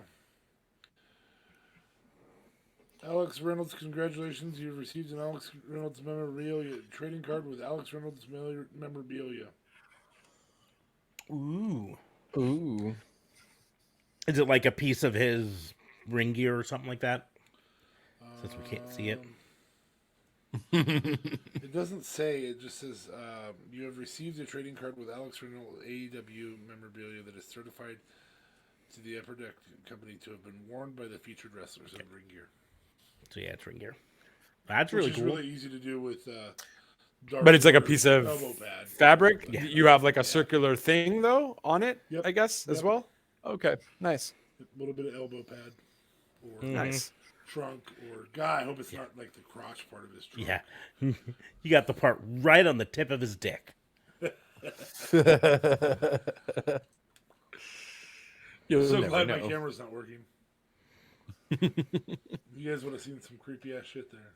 So we didn't get to see you sniff the tip of his dick. Unfortunately. As soon as JLB's ready to come on screen, I'll shut off the camera. Oh, So it's not just You're back on. And then you move again. Oh. As soon as you said something, it moved. All right, But- so you'd like to see Vince? I don't know. I wouldn't hate a Zeb Coulter. I just don't think he can do that move. I don't think it's him. Yeah, because- that's why I think because Vincent. He's an old guy. Yeah. I think Vincent can do the move. I think it would be just good to see Vincent just in general do it, But is Vincent in NXT right now or something, or not even? He's just totally not in. we do not know if he's signed. He's no longer signed with Impact, and that he was seated and sort of pointed out in the crowd of the last NXT pay-per-view, or premium live event or something. But they never announced that he was signed, as far as I've heard. Okay. And there's no way that's obviously Aldis, Nick Aldis. Yeah, it's definitely not Nick Aldis. But, Also too old to do the move. well, and more importantly, not the right body shape. Yeah, exactly. Yeah. Jeff Jarrett's Not the the right right body look in shape. You general. want to use Jeff Jarrett? Yeah, you could have him back, WWE. I volunteer him. But I'm gonna go through another pack because I still got 3 more packs. Well, we're Two going more to after talk about this. other topics while we're waiting. Charlotte now women's champion. Oh yeah, she had the Flair in the Bank Championship. It was quite amazing when she pulled that out. Yeah. What the hell was that though? It was crap. We've realized that Ronda Rousey is not over with the crowd, and we need to do something. And So fucking put it on Shayna where everybody wants it to go. I agree. exactly. You agree, but this is WWE we're talking about, and WWE logic is Charlotte equals ratings. Whether it's true or not, I'm not arguing. I'm just saying that's their logic. Interesting to get a Stu Grayson card, considering it's been at least 8 months since he stopped being in the company. Well, he was at the Got a Toronto Daniel show. Garcia. My first, I believe, referee card of Bryce. Oh, Renfield. and you don't even get Aubrey. Damn it! Yep, didn't get her. I am excited to have Hook. Nice. You're more excited than Hook is on television. I've got a gold Butcher. I'm gonna go ahead and pack this up and send it to DA Fabe. Fuck you, man.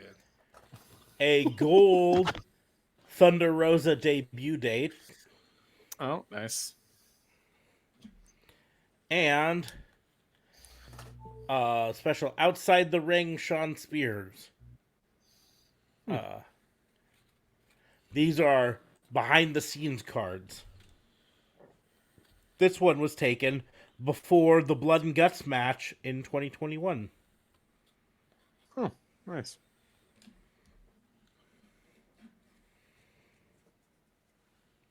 I have Blue Riho. Blue Ricky Starks. Blue Taz. Blue Luchasaurus. There's a lot of blues in this pack. It's giving me the blues. Another Nick Jackson. This one's a gold Nick Jackson.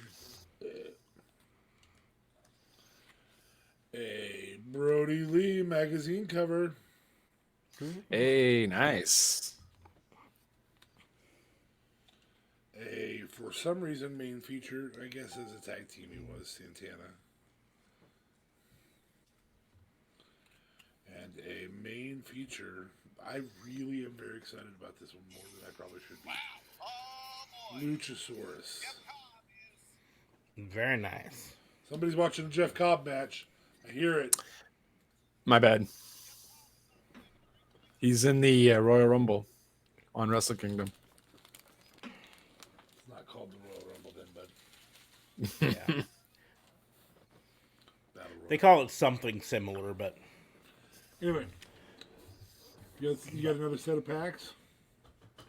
I doing? do. I heard you opening them. I do. I got tag team Varsity Blondes, who are no longer together as a tag team, or maybe, but they're definitely not called that anymore.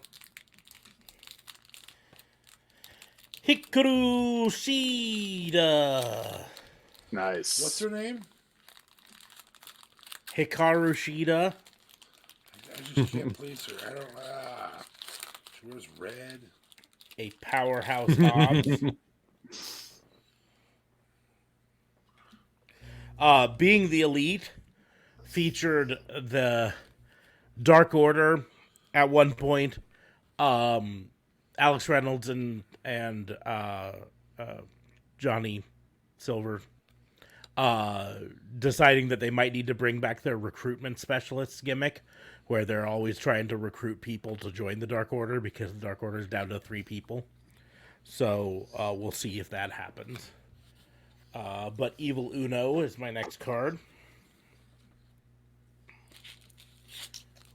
Scorpio Sky.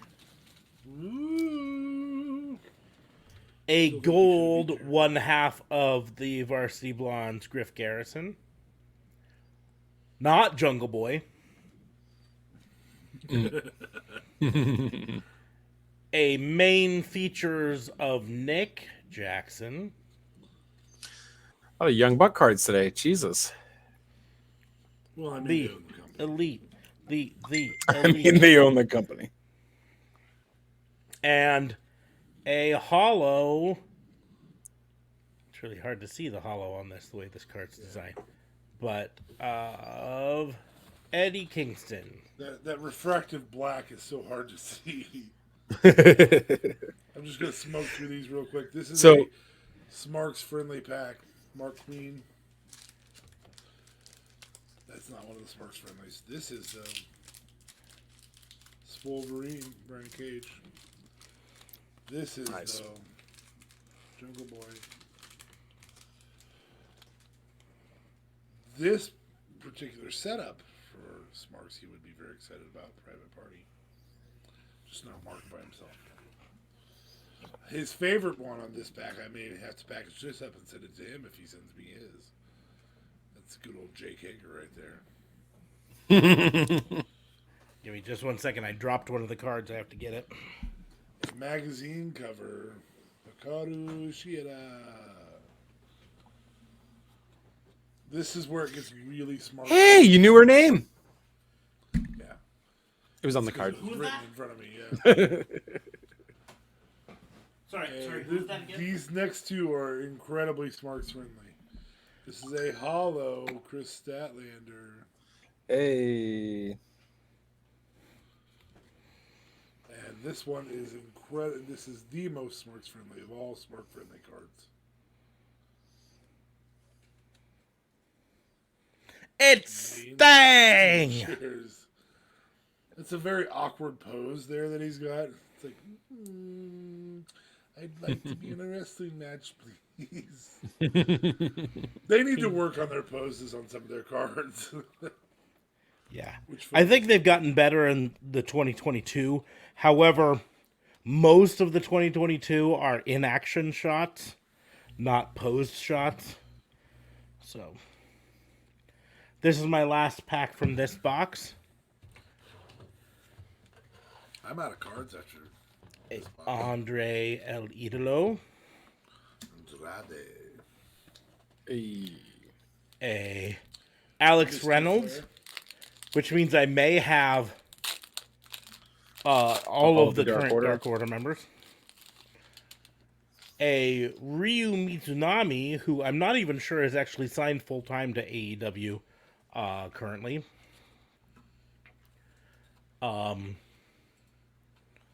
Let's find out here. Oh, this is not like a Royal Rumble at all. There's like pinning and outdoor stuff. Like you go outside of the ring, no problem. A cash wheeler. I've never seen this card before. That's cool. A private party.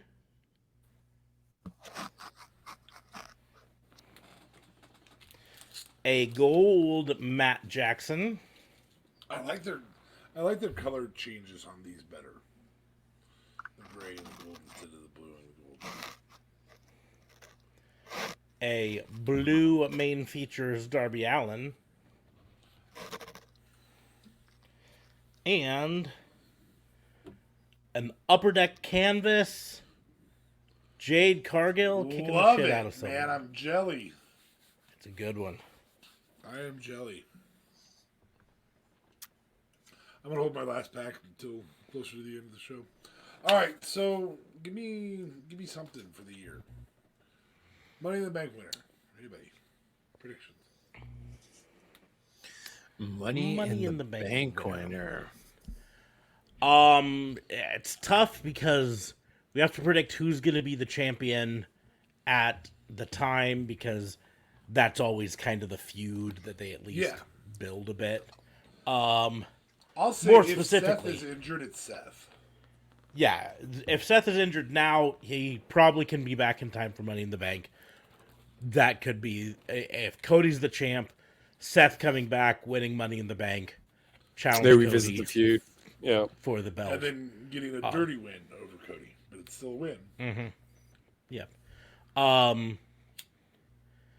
If otherwise,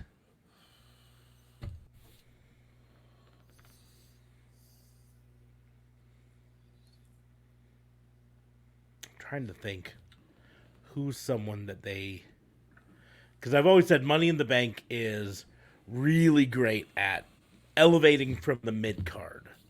Yep. So who's someone that they Yeah, I might just think feel that, like that in that particular instance, you have to have it be Seth.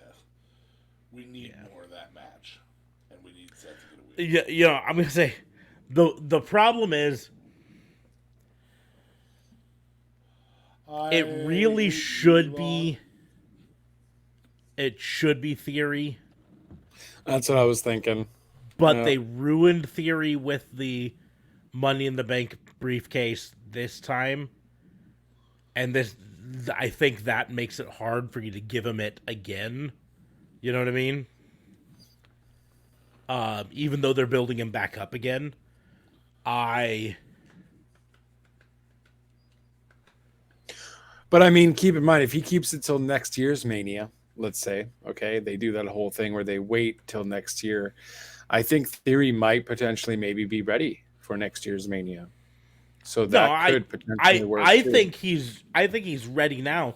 The problem is they handed him the Money in the Bank briefcase, and then they proceeded to put him on a 20-game losing streak. I don't think it was 20, but it was a lot. It was a lot. And then he cashed it in and lost. And I think those all hurt his credibility as Money in the Bank championship. And I think he'd be better off reestablishing through a different means. I'm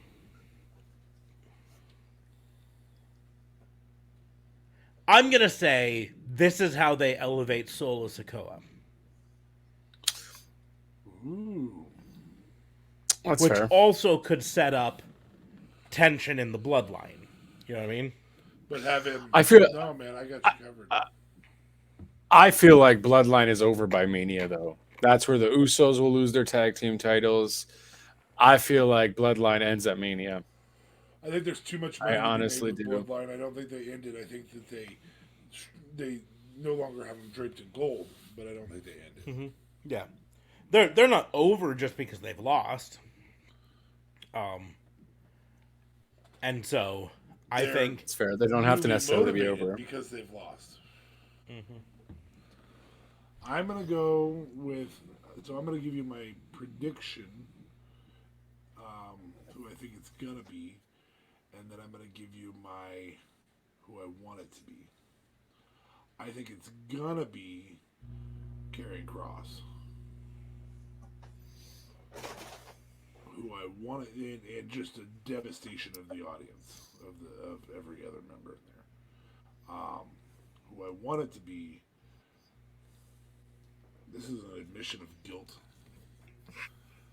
Shoosh! I wanted to Oh be man, that would be awesome, and I wouldn't be mad at that at all. I wouldn't be. No. Yeah, I actually wouldn't he be certainly deserves it. angry either way. I got my Karrion Kross and Scarlett up right behind me now. This heel work is so good right now. And as for the women, Shayna.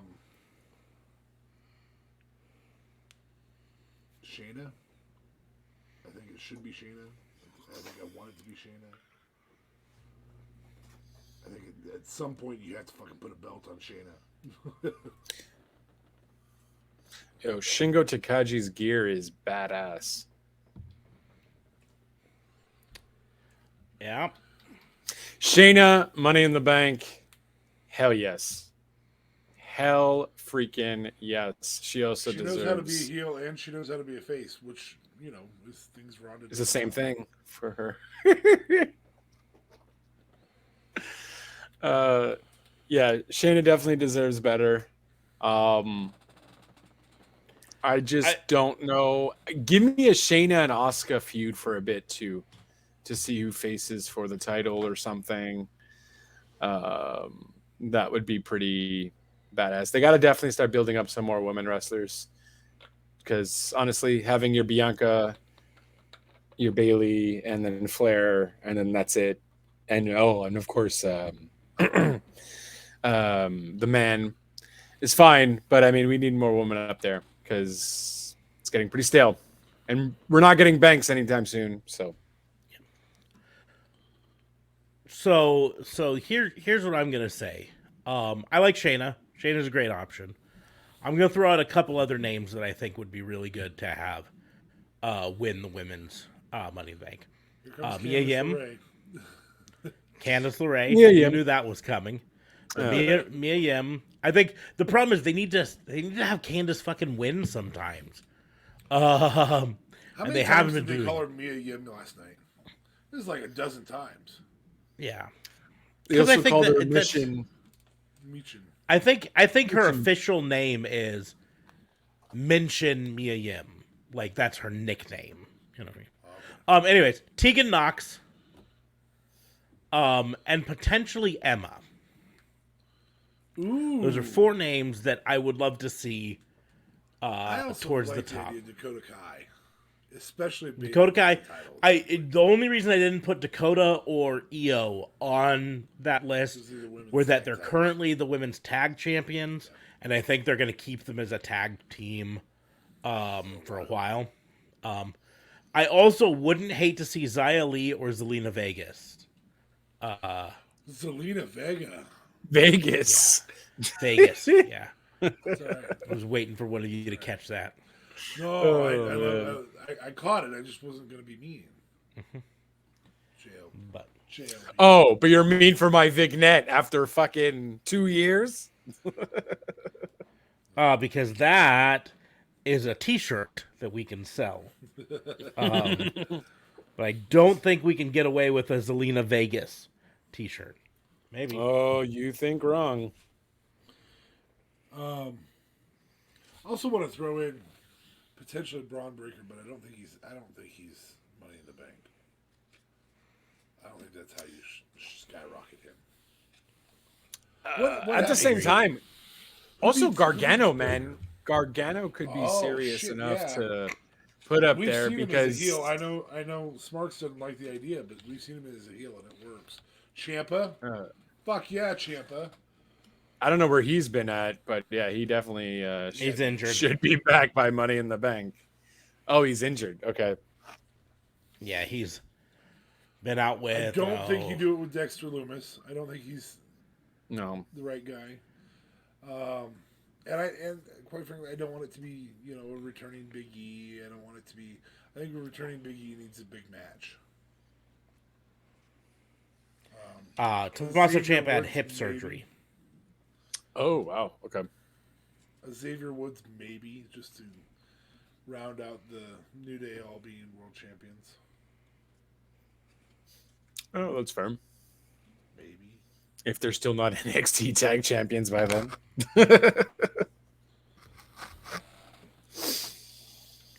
But yeah, I would imagine NXT call-ups. You're definitely thinking Braun Breaker would be called up this year. I think Braun Breaker's coming up. I think maybe even Grayson Waller's coming up after he takes the title off of Braun Breaker. That may very well be what's happening coming up. Mm. Grayson Waller can pull off carrying that stuff just like Braun Breaker. Who's the guy that has the faction that The Rock's daughter's in? Joe Gacy. Joe Gacy. Boy, I'd love to see his faction versus Ray's faction. Mm-hmm. Similarities. I also wouldn't mind seeing him in Bray's faction. Joe Gacy's really entertaining. So entertaining I forget his name when I think about how good he is. Yep. Just remember he's not Joe Hendry. That's the way I remember. Play Joe Gacy's music. Play Joe Gacy's music. Oh no. Exactly. Oh, that's Joe Hendry still. That's Joe Hendry's music, but that helps you remember it. Or maybe it doesn't. I don't know. What do I know? Okay, so final segment of this. We're not going to play a game because we've gone for 2.5 hours and our first one back. Final segment. I just want you guys. We'll go around one at a time, and I think we should predict who the champions will be for all the belts by the end of the year, right? So First of all, let's start off. Let's go air quotes mid cards. So we're gonna start on TNT title. Who do you think is gonna be the TNT title by the end of the year?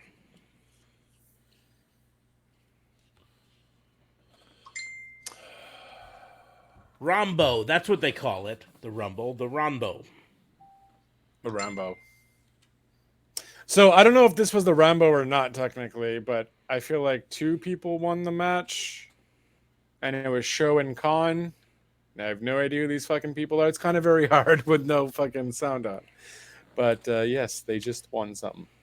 Orange Cassidy is my pick for the TNT. Okay.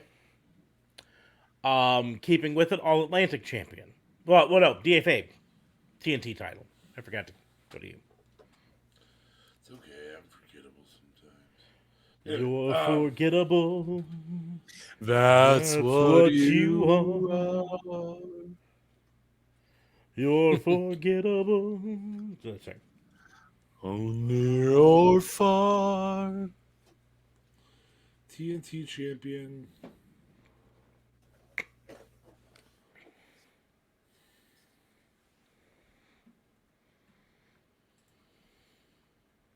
Hobbs. He's writing Not a that bad book. choice either way. That ending chapter could him be the TNT champion. I think those are both good options. I think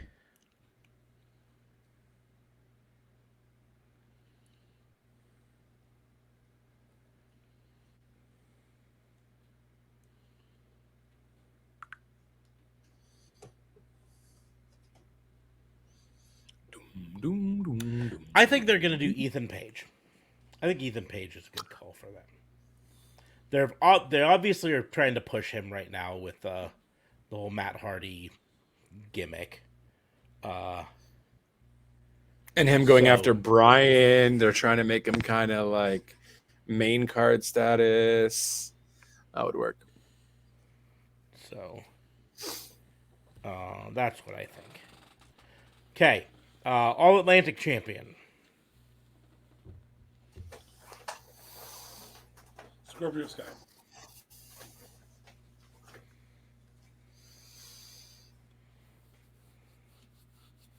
Hook. Good option. Good option. I think Inosuke Takeshita. He said he wanted to be world champion by 2024. Is that the same guy I'm referring to?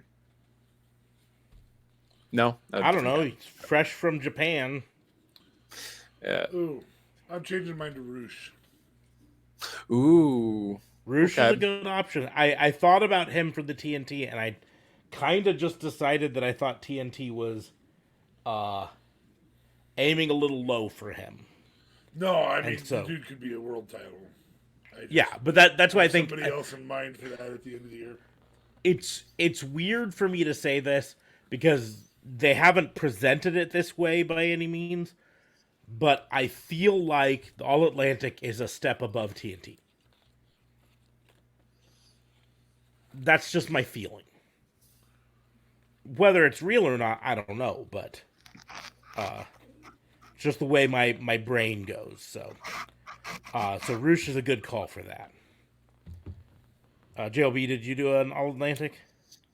I did not. I You will said Hook. go. Oh yes, Hook. Oh, you did it for Hook? Okay. And I said Takeshita. I think Takeshita makes a good choice because he's from Japan, which is in the Atlantic, at least according to the belt.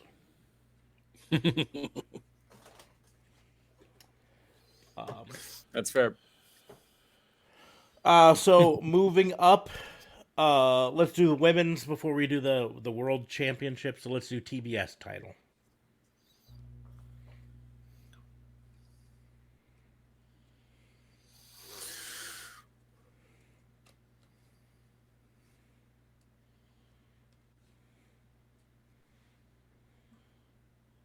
Mm.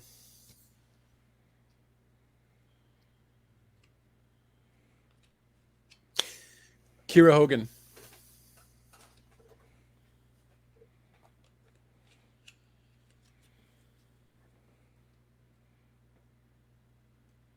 DFA. I'm thinking. Okay, well he's thinking. I'm gonna say my choice. I think we give Chris Statlander a long run with it. So I think Chris Stat. And she should be back, right? Like she's been injured for a hot minute. Yeah, she's been out for a while, so Okay. there's no reason not to expect her back. This year. Yeah, sooner rather than later. That's fair.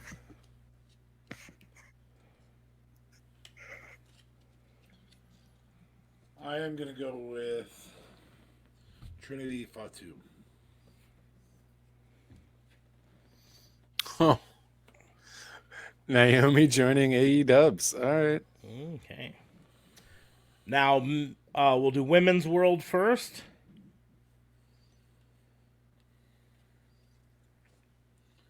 Tony Storm. Oh, Going back to Tony Storm. Okay. going back to Tony Storm. I think we lost JLB for a bit there.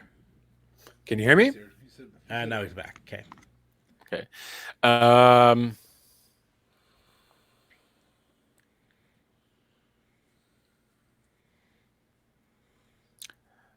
Sasha Banks. I don't think she's coming, but god damn it. If she goes anywhere, I hope it's AEW and never WWE. All right, the thing is, I think if I'm correct and it's Sasha, I think her ending the year as world champion is kind of a no-brainer.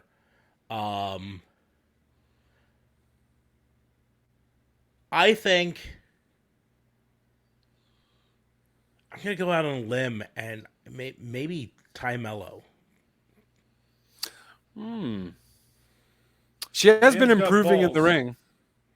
The man's got balls. That's all I can say. No. The thing is, she improves in the ring as long as they can get her away from Sammy Guevara. I love Sammy Guevara. I love Ty Mello.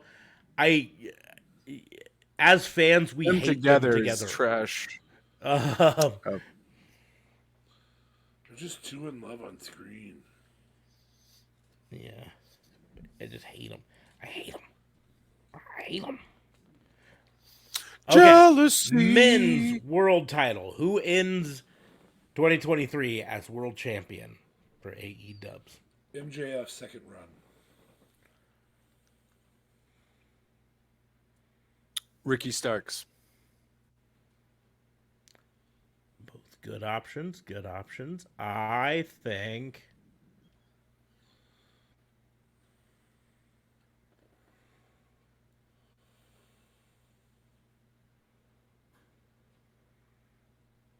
I'm trying to decide which way I want to go, so give me a second.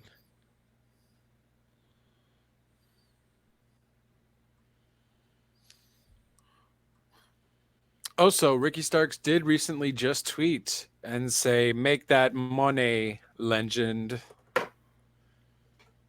Obviously, referring to Sasha Banks. You know what? I'm going to manifest. I'm manifesting something with this prediction. Manifesting. Cody Rhodes back to AEW. Nope. Although that would be a good manifesting. But I am manifesting Adam Cole, baby. Oh, that would be awesome. Yeah. I don't know if it's gonna happen. Right. But if it can happen, that's who I want it to be. Okay. Moving over to WWE. Oh wait, let's do tags real quick. Forgot Right. tags.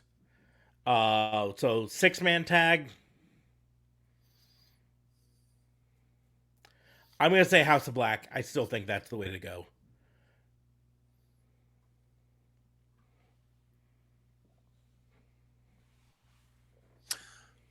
I'm gonna say Combat Club.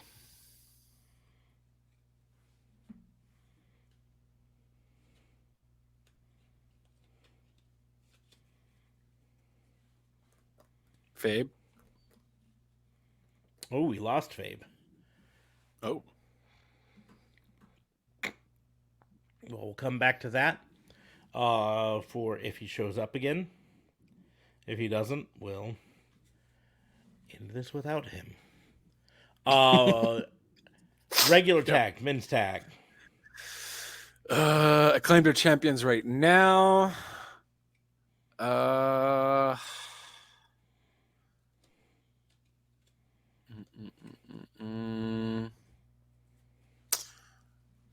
You know what? I'll go with the Ass Boys. Maybe this year is their year to finally get the ball rolling on them. So I'll go with the Ass Boys. Gun Club. I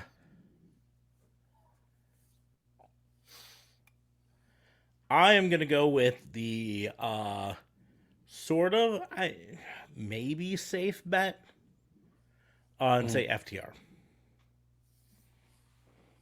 That's fair. I don't know if it's really a safe bet for the tag champions to end the year, but Right. I feel like the Ass Boys might take it off to end the year. but I do feel like they're definitely going to be AEW tag In the champions at some equation point this during- year. I agree. Yeah, for sure. Just as long as they don't do any more podcasts about, Dax doing podcasts about CM Punk and, saying some stupid shit on his podcast. As long as that doesn't happen more often than not, then, Thing is, I don't necessarily disagree with what he said. It's basically was just another version of what I was saying earlier, and that's just simply that CM Punk just has to put on his big boy pants and be the bigger man. Well, he didn't really say it in that way per se. He kind of took Punk's side. He just kind of said he didn't know, though, what really happened there.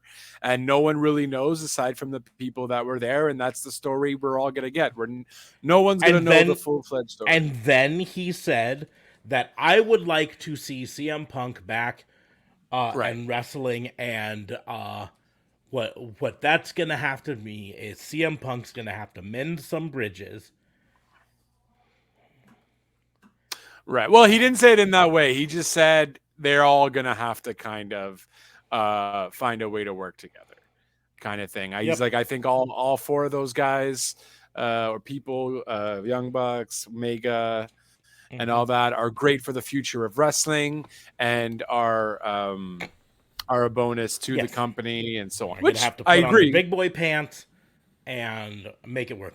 I said before, and I'll say it again, I do think CM Punk is good for the business. I do think CM Punk would be good for AEW. But he has to put on his big boy pants. And, you know. What did you Hmm? Punk? Is that who you What? manifest as Punk?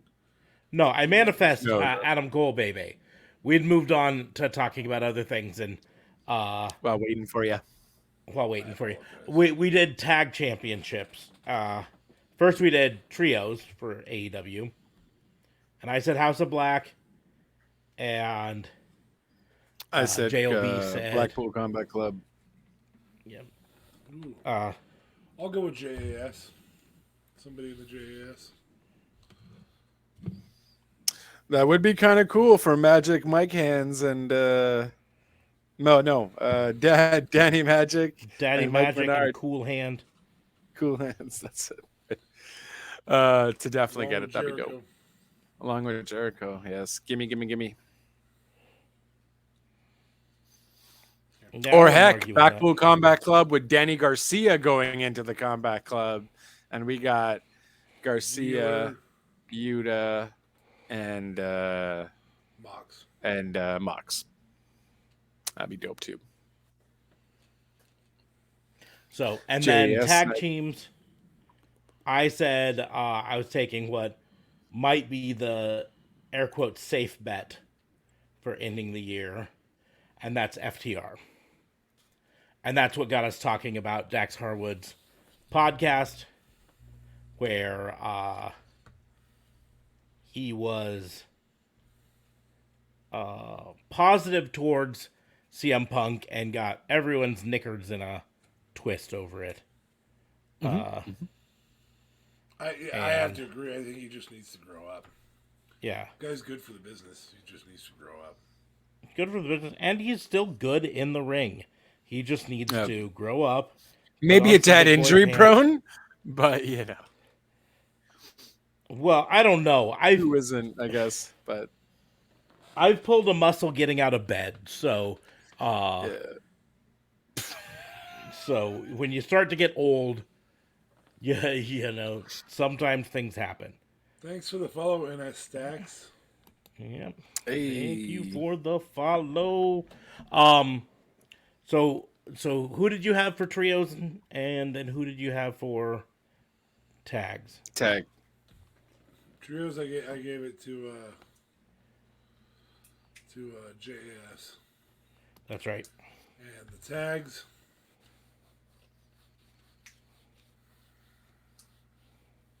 Jungle Hook. Jungle Hook. Yeah. I mean, not really putting together a new team. They've teased it, but Hook of the Jungle. I would have preferred if they would have kept Hookhausen together, but you know, that was short-lived. Yeah, that was like the greatest odd couple ever. It's kind of fucked that didn't work. But okay, moving on to WWE. Let's rapid through these so we're not here forever. U.S. Championship. Chad Gable. I was actually at the same spot, Chad Gable. Nice. Okay. I'm gonna go to Johnny Gargano Fair enough. for that. All right. I hope he's world at that point, but sure. I think, unfortunately, as much as I love him, I think the world title picture is just too stacked right now for Gargano to work his way into it. So, IC. Braun Breaker.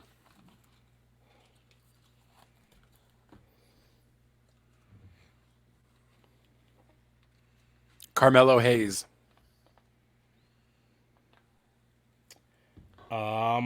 Both good options.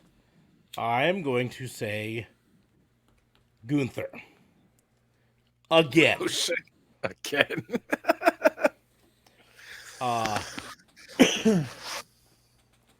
This is going to be his second run with it. He's going to lose it, and then he's going to gain it back. So, moving on to, I guess we got US? Let's do. Did I didn't do it US? Didn't I do US first? Did I did see? US first, and you said Chad Gable. Oh yes, very true. Okay, sorry. So that moves us up to. Do tags. We'll do tags. Men's tag. For SmackDown. SmackDown tag. Sheamus and Drew still. They're going to win this week, by the way. They're gonna win Good this to know. week. On Friday. Yep. Was that a spoiler alert? No, it's Did they already do it, or is it live? it's not a prediction. That's a spoiler. It's a spoiler. I will give it to. I will say Imperium. The two from Imperium. Love it.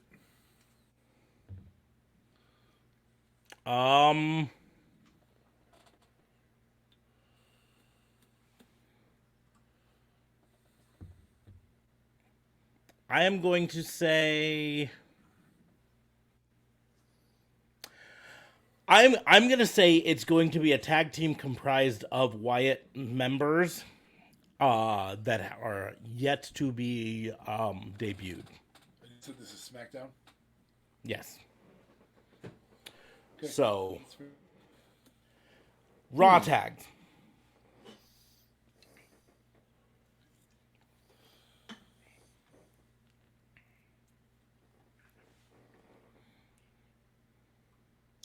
Pretty deadly.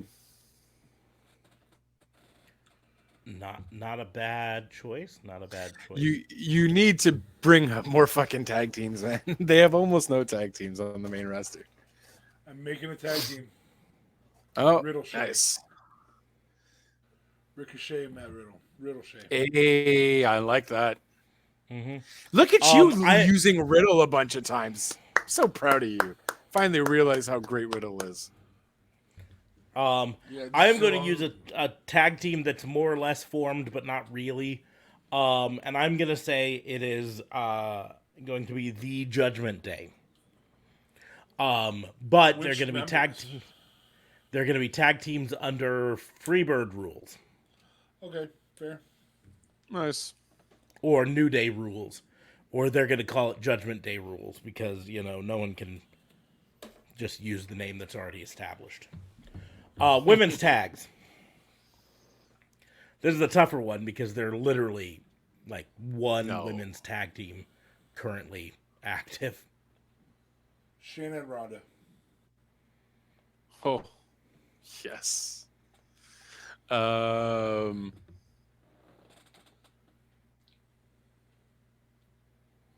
say Shayna and Sonya.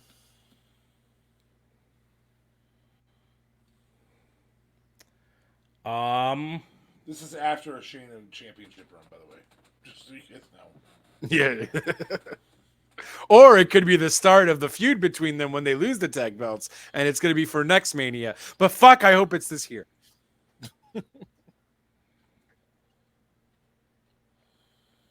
I am going to say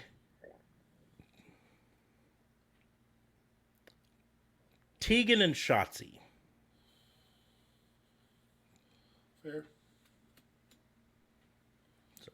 Okay. Men's Universal.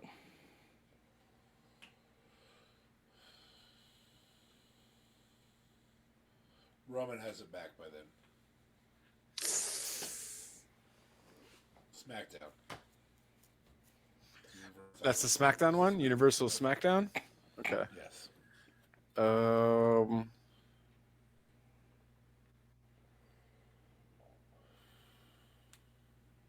Gunther. Wow, you have him holding the IC title and the. No, he had him hold the IC title. Yeah, I had him hold the IC, so. I had Imperium hold the tags.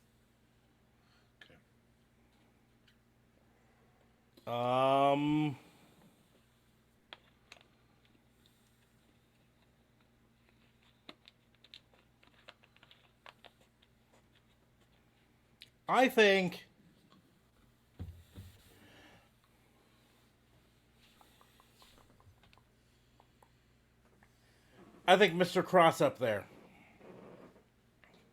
after winning the Money in the Bank, cashes Ooh, in. you're taking my Money in the Bank? Yeah. I'm using your idea. WWE title. Still Cody Rhodes. However, I don't have a problem with a loss somewhere during the year. I don't think Cody Rhodes has to hold it all 8 months. I just think Cody Rhodes has it at the end of the year.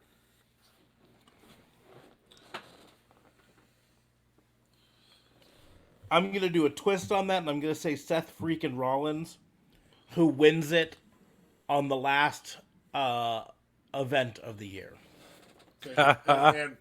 and I was there in some way, shape, or form. One of those two. So. Yep. Yeah, Cody or KO for me. I think KO gets a run. He'll never get the long run he's supposed to get. Real quick, I'm just going to get Christopher Daniels. That can go in the garbage. Kip Sabian deserves better. Son of a bitch.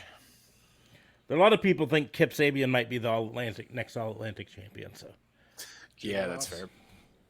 Kudos to him, man. He made his own freaking character and changed it up when he needed to. So, Abaddon. Another gold Anna J. A magazine cover from JF. hey, nice. A best friends canvas. Whoop. Nice. And a first time I've ever seen a top rope card. That's Mark Quinn. ooh.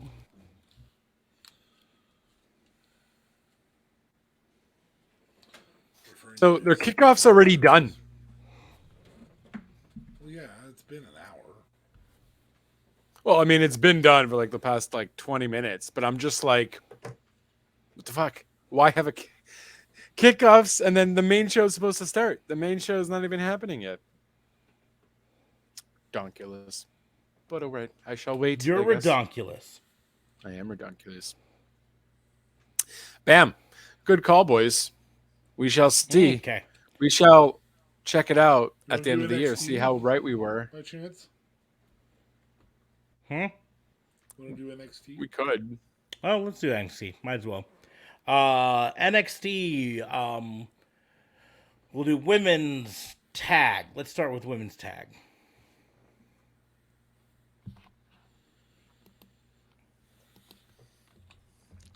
Got to get the NXT roster going here. Yeah, I don't want to miss it. In reality, there could be so much change up on Yes, there could. NXT Right. by then.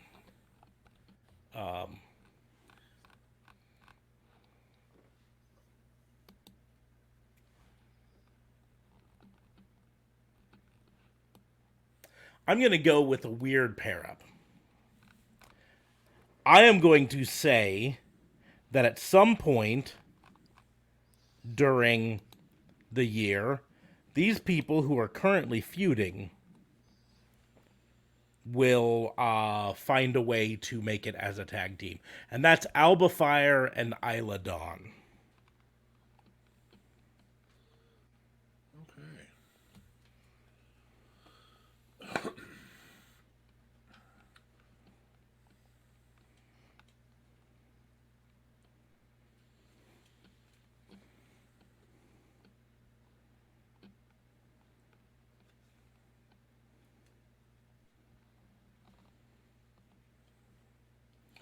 I'm going to say that another woman joins Chase U.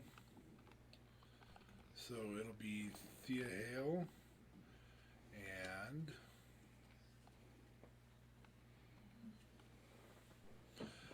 Katana Chance will turn on Caden Carter to join Chase U. No.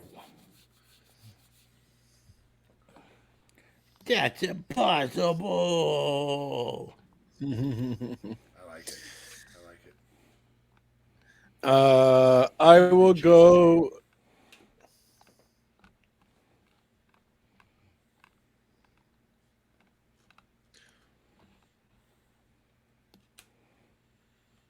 I will go with Tiffany Stratton and Nikita Lyons as tag teams together. I dig. I Okay. would put Ivy Nile with Nikita Lyons. Although I'm sure Nikita Lyons could handle both of them, both those titles herself Men's tag. perfectly well. Men's tag. Chase U. Chase U will own the tag division. Who's in Chase U? Duke Hudson and Andre Chase. They're really entertaining. They're just really fucking entertaining, man.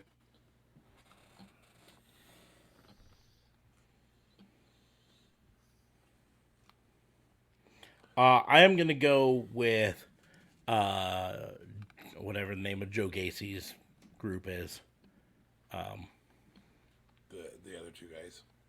Yeah, but I can't remember the name of the group. Anyways, them. I'm gonna go with them.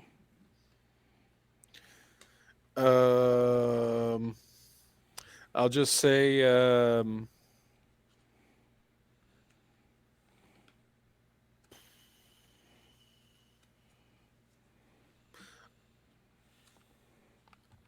Apollo Crews and Axiom. Is it Axiom? Yeah. AX. Yeah. Yeah, he's very good. And with Apollo Crews, they have great matching styles. So as tag champs, why not? Okay. Women. No. North American Championship. Couldn't think of the name for it.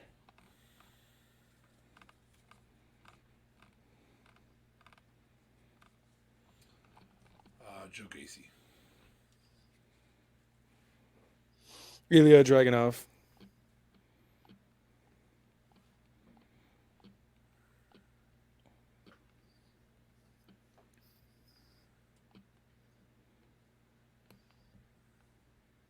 And him and JD McDonough just keep on fighting for it throughout the year because it'll be nothing but fire matches. Andre Chase. Giving him leader of Chase U. Women's championship. I want to say Sol Ruka, but I don't know if she's quite ready. I do know somebody who is ready.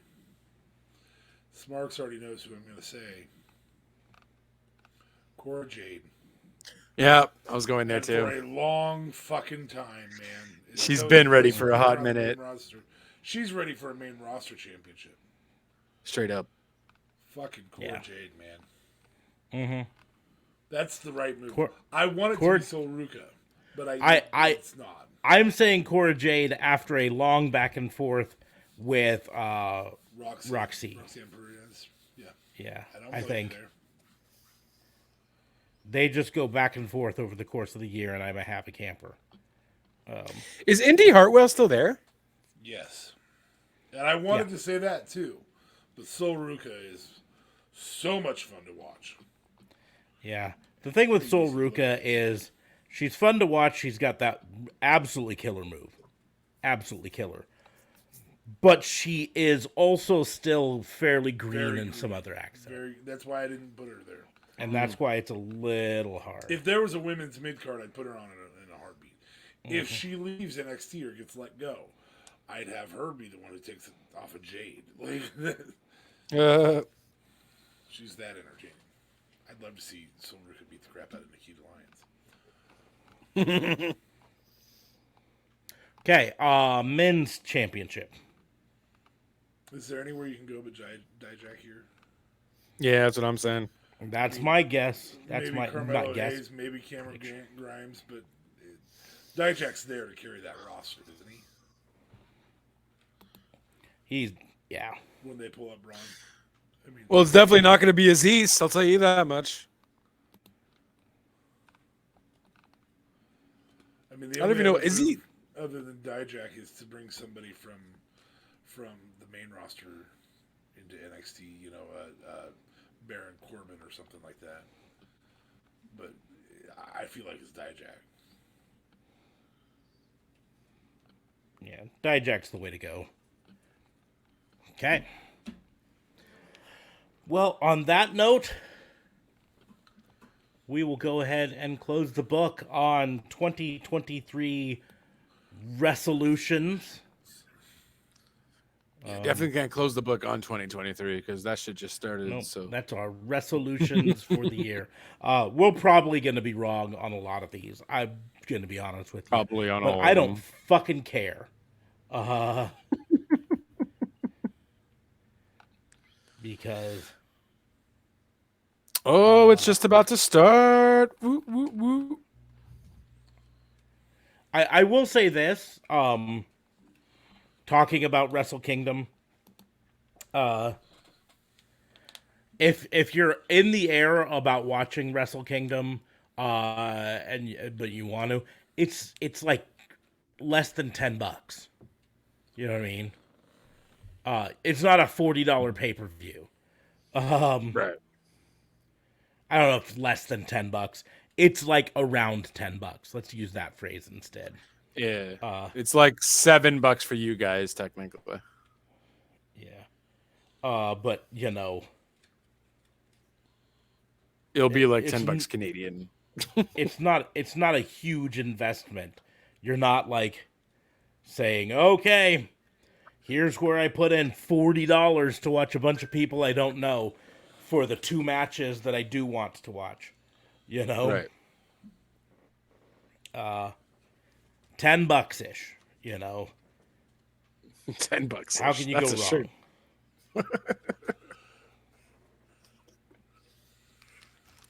But anywho's on that You note, don't we're even gonna have go to ahead. do hard time to do it, to watch it.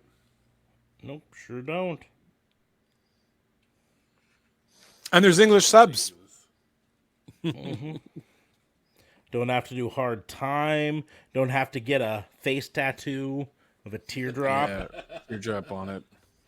It's just too fucking funny. You just Don't have see to it, start you're like, what in the ridiculous chewing a is this? toothpick. And it's trying to be funny, obviously. I hope he doesn't God, I think hope that he's so. trying to be good. I mean, I hope so. You know what I mean? I would imagine so. Like, there's no way they'll that they play- said, they'll play Dominic, this- we're going to put a teardrop on you because you did hard time. And you got to be really serious about it. Like, I don't think that's a thing. I think that's think the they know comedy it's of a it, is that they want him to be serious about it, but everybody else just be like, I've done more time for... I just hope they know it's a joke all around and he's not thinking he's actually a good actor. That we're laughing at him, not with him. I mean, you can't possibly pitch this to him and be like, no, man, like, everybody's going to really believe that You got to be convincing that you did hard time in did there. hard time. You murdered someone in there. You got to get that teardrop tattoo live. You done hard time. Yeah. fucking No, over. we're not going to draw it on you. No, you're getting the You tattoo. go get that tattoo. You are getting that tattoo. That's it. I'm sure Ray knows a guy. Yeah. Ask him. You get a hookup. Free tattoo. Yeah. There's no profiling in that. Because Ray has tattoos. Yeah. So does 90% of the roster. So why wouldn't he ask anyone else? I mean, he might have asked Damien. Oh, I mean, there's still profiling in that as well. Anyways, on that note, we're going to go ahead and close the book. Make sure to like, share, and subscribe. If you're watching this on any of the channels like YouTube or whatever, put a comment down and a positive comment in the chat for the algorithm. It helps us out a ton there. Otherwise, follow us on Twitch because that's where we do it live, so you can see us do this live and laugh at us and make fun of us. Yeah. You can follow us on all of the social medias. You can follow me at Raw and Order WBU, just like it says right down there. Hey, look, positive comment in the chat. You can follow us on, that's on pretty much all of them, Twitch, TikTok, Twitter, just not Facebook. You have to do Pissant Podcast on Facebook because of reasons, right? You can follow DA Fabe at DA Vincent K. Fabe. and you can follow JLB at twitch.tv/JLBTLC25, and other stuff will be down below in the doobly doos. Hopefully this year I get my ass in gear and start doing more radio stuff. yeah, another rough resolution that won't be still doing it in 2 months. Just like when I resolved to get in shape and go to the gym a lot more, and then you sign up for a $30 a month membership, and if I can't find a decent way to do it easily, I won't eat healthy. yeah, that was my problem. Eat healthy. Yeah, I'm gonna eat healthy. I resolved 1 year to get in shape, and I got memberships to a gym, and then I realized that from my house to that gym and back, I literally passed every fast food restaurant that town had to offer. So every time I went to the gym, I'd get out of the workout, and I'd go to drive home, and I'm hungry, and so I'd get a Monster Burger or fucking whatever. Anyways. Hashtag still not sponsored. My son does Ring Fit Adventure and has stuck with it for a whole 2 days straight now. 2 whole days? Hey, good for him. It's really fun though. Himself to do it. Yeah, he loves the story. No, the story. That's what I'm saying. The story is actually pretty compelling, and you get a workout from it. However, apparently a lot of people who have kept it up, you really don't tend to lose like a shit ton of weight. But I mean, well, the mini games are cool though. 9-year-old who's not active. It's That's fair. It's a gift. Well, yeah, this is less about losing weight for him and more about shape, activity. That's fair. Doing stuff. Yeah, he doesn't need to lose weight. He just needs to get off his ass every now and then. But yeah, you can also hit up our merch stores. Links are in the doobly doos for that. We've got 2 of them because we've got so many designs and everything. But the one we're adding the ones to is going to be the StreamYards or Stream Elements one. I'm working on a new design for a shirt that should be going up here soon. And so look out for that. But links in the doobly doos for that. Yeah, it's the favorite movie shirt. Oh my gosh, people, you want to see this? So I'm just working on some working out some kinks in it, but anyways, yep, check those out. Like, share, and subscribe. That's the free way to support the podcast. If you're an Amazon Prime member, you can subscribe to us on Twitch for free. For free? Helps us out a ton, and you don't have to pay anything for it. But otherwise, make sure to follow us and be back. We'll be back on Sunday for our first WBU of the year, where we will talk the entire week in pro wrestling. But on that note, 3 weeks. On that note, thank you all for listening and joining us. We will see you soon. Deuces.